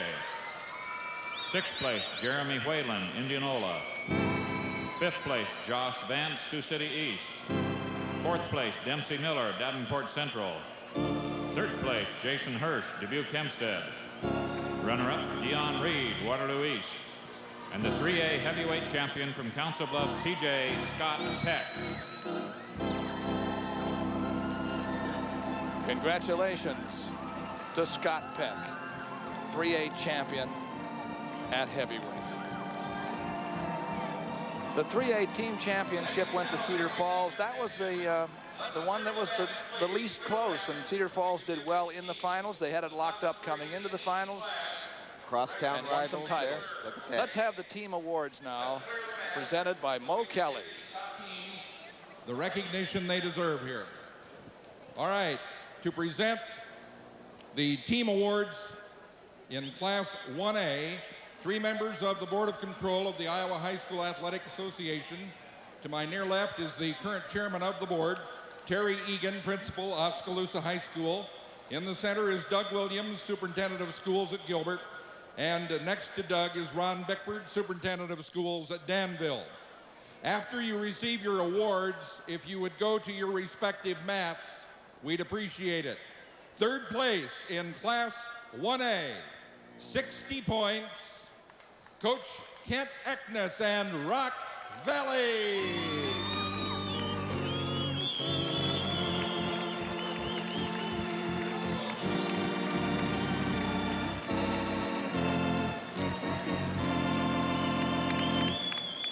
Second place in Class 1A, 71 points, Coach Dan Moshik and Gilbertville, Don Bosco. They'll be able to put that one up against next to all those other trophies. Yeah. One of those places where the trophy case is bigger than the school building in most houses. And the Class 1A 1993 champion, 92 points, Coach Chris Lembeck and Lisbon. Maybe they didn't win it the way they thought they were going to win it or hoped they would win it, but they won it.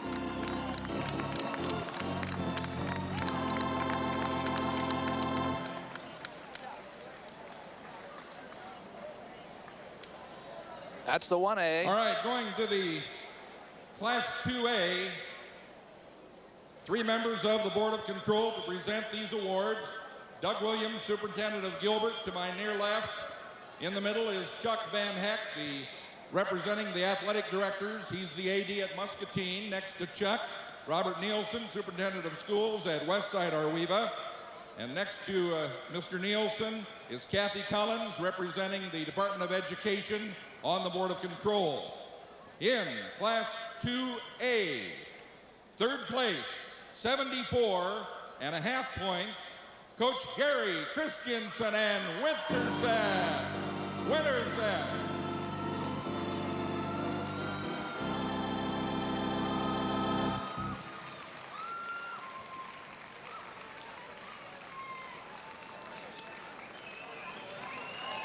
That's the Corey runner-up. Christensen there on the left, who won A very 3 tight race championships. in Class 2A.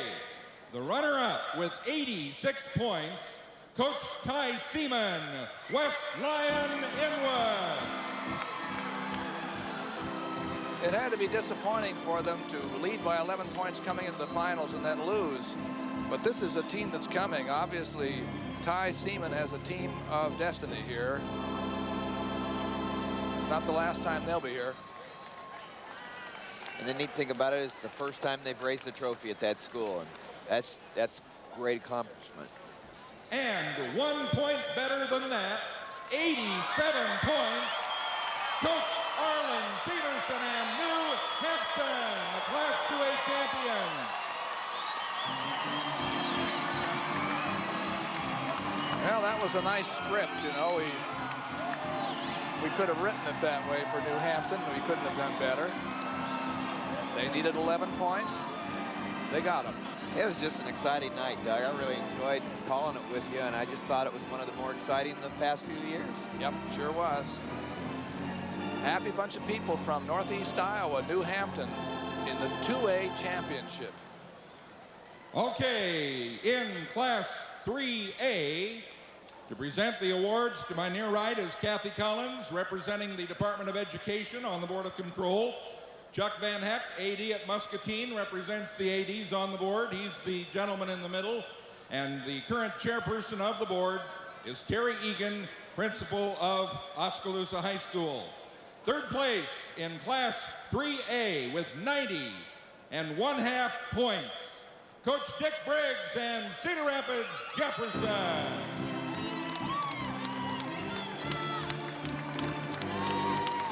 Coach Briggs keeps bringing them back. Have a strong team every year. Mark Ironside wins his second team or state title, and they get a trophy.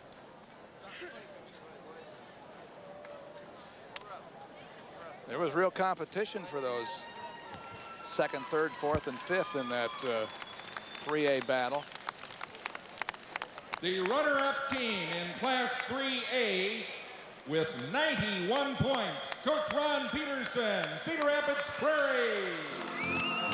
Well, Ron Peterson, very familiar to the 1A crowd with Clarksville, and now he stepped up to 3A and he gets a runner-up, just like Brad Smith the year before stepped up to 3A and won the state title. So it's a great accomplishment for Prairie. And our 1993 Class 3A champion, 117 points, Coach Gene Doyle and Cedar Falls. Ranked #1 much of the year, and they proved it. I thought this was the swimming team that won the state title last week with their shaved head. That's right. They also won the haircut award for 1993. Cedar Falls, #1 at 3A. Now, ladies and gentlemen, please stay off the mats, all of you fans. Just the teams alone. And there it was. Well, I'll tell you what, it was a lot of fun here, as usual, to bring you all over the state and even out beyond the borders of Iowa. The championships of Iowa in the 67th annual high school wrestling tournament. 1A, 2A, and 3I. Those are the team champions. Small schools, Lisbon. New Hampton in a thriller at 2A. Cedar Falls moving away, running away at 3A. And a lot of fun. A lot of fun. We enjoyed bringing it to you as we enjoy bringing these meets to you, whether at the college level or at the high school level throughout the winter here on Iowa Public Television. This is the scene here in Veterans Auditorium of the tournament this year. Tim Johnson and I, Doug Brown, have been more than happy to join our colleagues here at Iowa Public Television to bring these tournaments. And you know, when it's the last meet of the season, it's always easy to say such things, but if you've watched television around the country and you watch wrestling, TJ, you and I know that we won't just mention one name at all, because from everybody in this crew, from you will see the credits run here in just a few minutes, and you'll see all the names. These people here at Iowa Public Television that we work with know more about covering the sport of wrestling than anybody in the country, and they do it better than anybody in the country. They're the best, and everyone in the wrestling world knows Everybody knows it. And they're, you know, and they have the tape, the videotape series for the college wrestling series that's become so popular among the nation, and so it's just a tribute to Iowa Public Television. And then another plug for wrestling. Next week we have the Dual Meet Championships in Marshalltown, and it's really a great spectacle. Get out and support good old-fashioned wrestling and wrestling dual meet fashion. That's a dual meet championship and not the individual championships for the high schools. And that's just one more in this great sport. Tonight we had every chair filled here at Veterans Auditorium. We had good weather this weekend. We were lucky with the bad weather happened in the middle of the week, and we were able to get here without a problem. I hope everybody gets home safely. We want to make sure that we have a final thought here from our floor reporters, Dean Borg and Dick Trotter, too, who've been standing by and been with us all these years. Dean and Dick? Well, Doug, there's one thing, a couple of comments that I heard tonight that stick in my mind. One comment came from a wrestler who's a new state champion, David Morgan of New Hampton. He had been pinned twice by his opponent, and I asked him as he came off the mat, I said, what, psychologically, how did that affect you that you had already been pinned twice by this person? He said, I was loose. No one expected me to win. It just shows that anything can happen in this state tournament, and usually does. The other comment came from Arlen Severson. An audience heard that. I asked him, what worries you most after 28 years as a head coach? What worries you most about the high school sport of wrestling right now? And he commented, the blood. And of course, he was referring to the HIV infection and the precautions that need to be taken about that. Dick, what are your thoughts? Well, Dean, as always, this is a fantastic show. And I saw one match that really was one of the most exciting matches I've seen in years. That was the 2 overtime victory of a sophomore, Tony Whelan from Cedar Falls, who defeated the seasoned veteran Ryan Rayland of Webster City by the margin of 2-1, the closest of margins. An excellent match, and the overtime period really was exciting and brought the crowd to their feet. So, you know, just to look around and see a full house and enjoying a match like that, Dean, has got to be a great thrill. It's just a treat right now to be able to talk and be able to hear yourself. Absolutely. Okay, Doug, back to you and Tim. And you too have a safe trip home.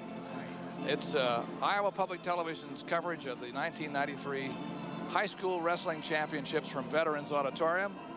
Have a good non-wrestling year. Yeah, great year. And remember, watch those credits roll. Those are the people who bring you this coverage year in and year out.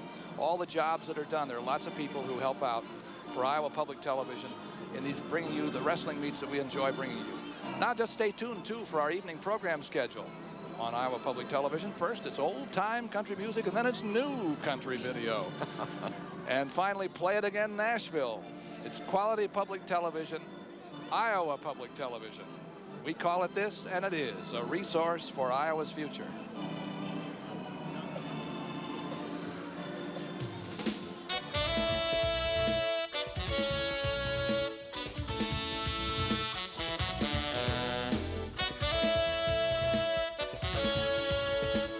Tonight's live broadcast of the 1993 High School Wrestling Championships will be rebroadcast in April on Iowa Public Television.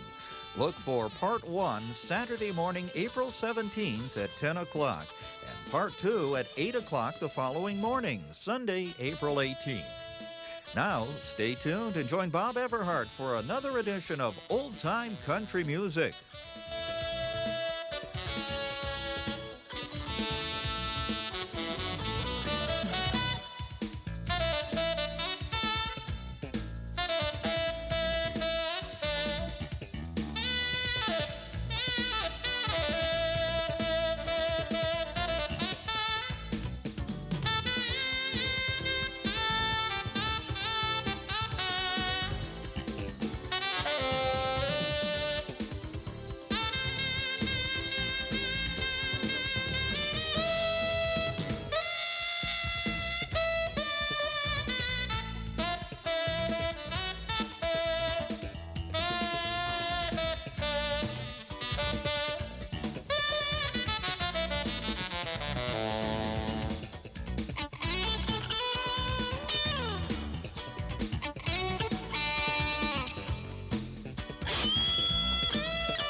Major funding for this program was provided by Friends of Iowa Public Television.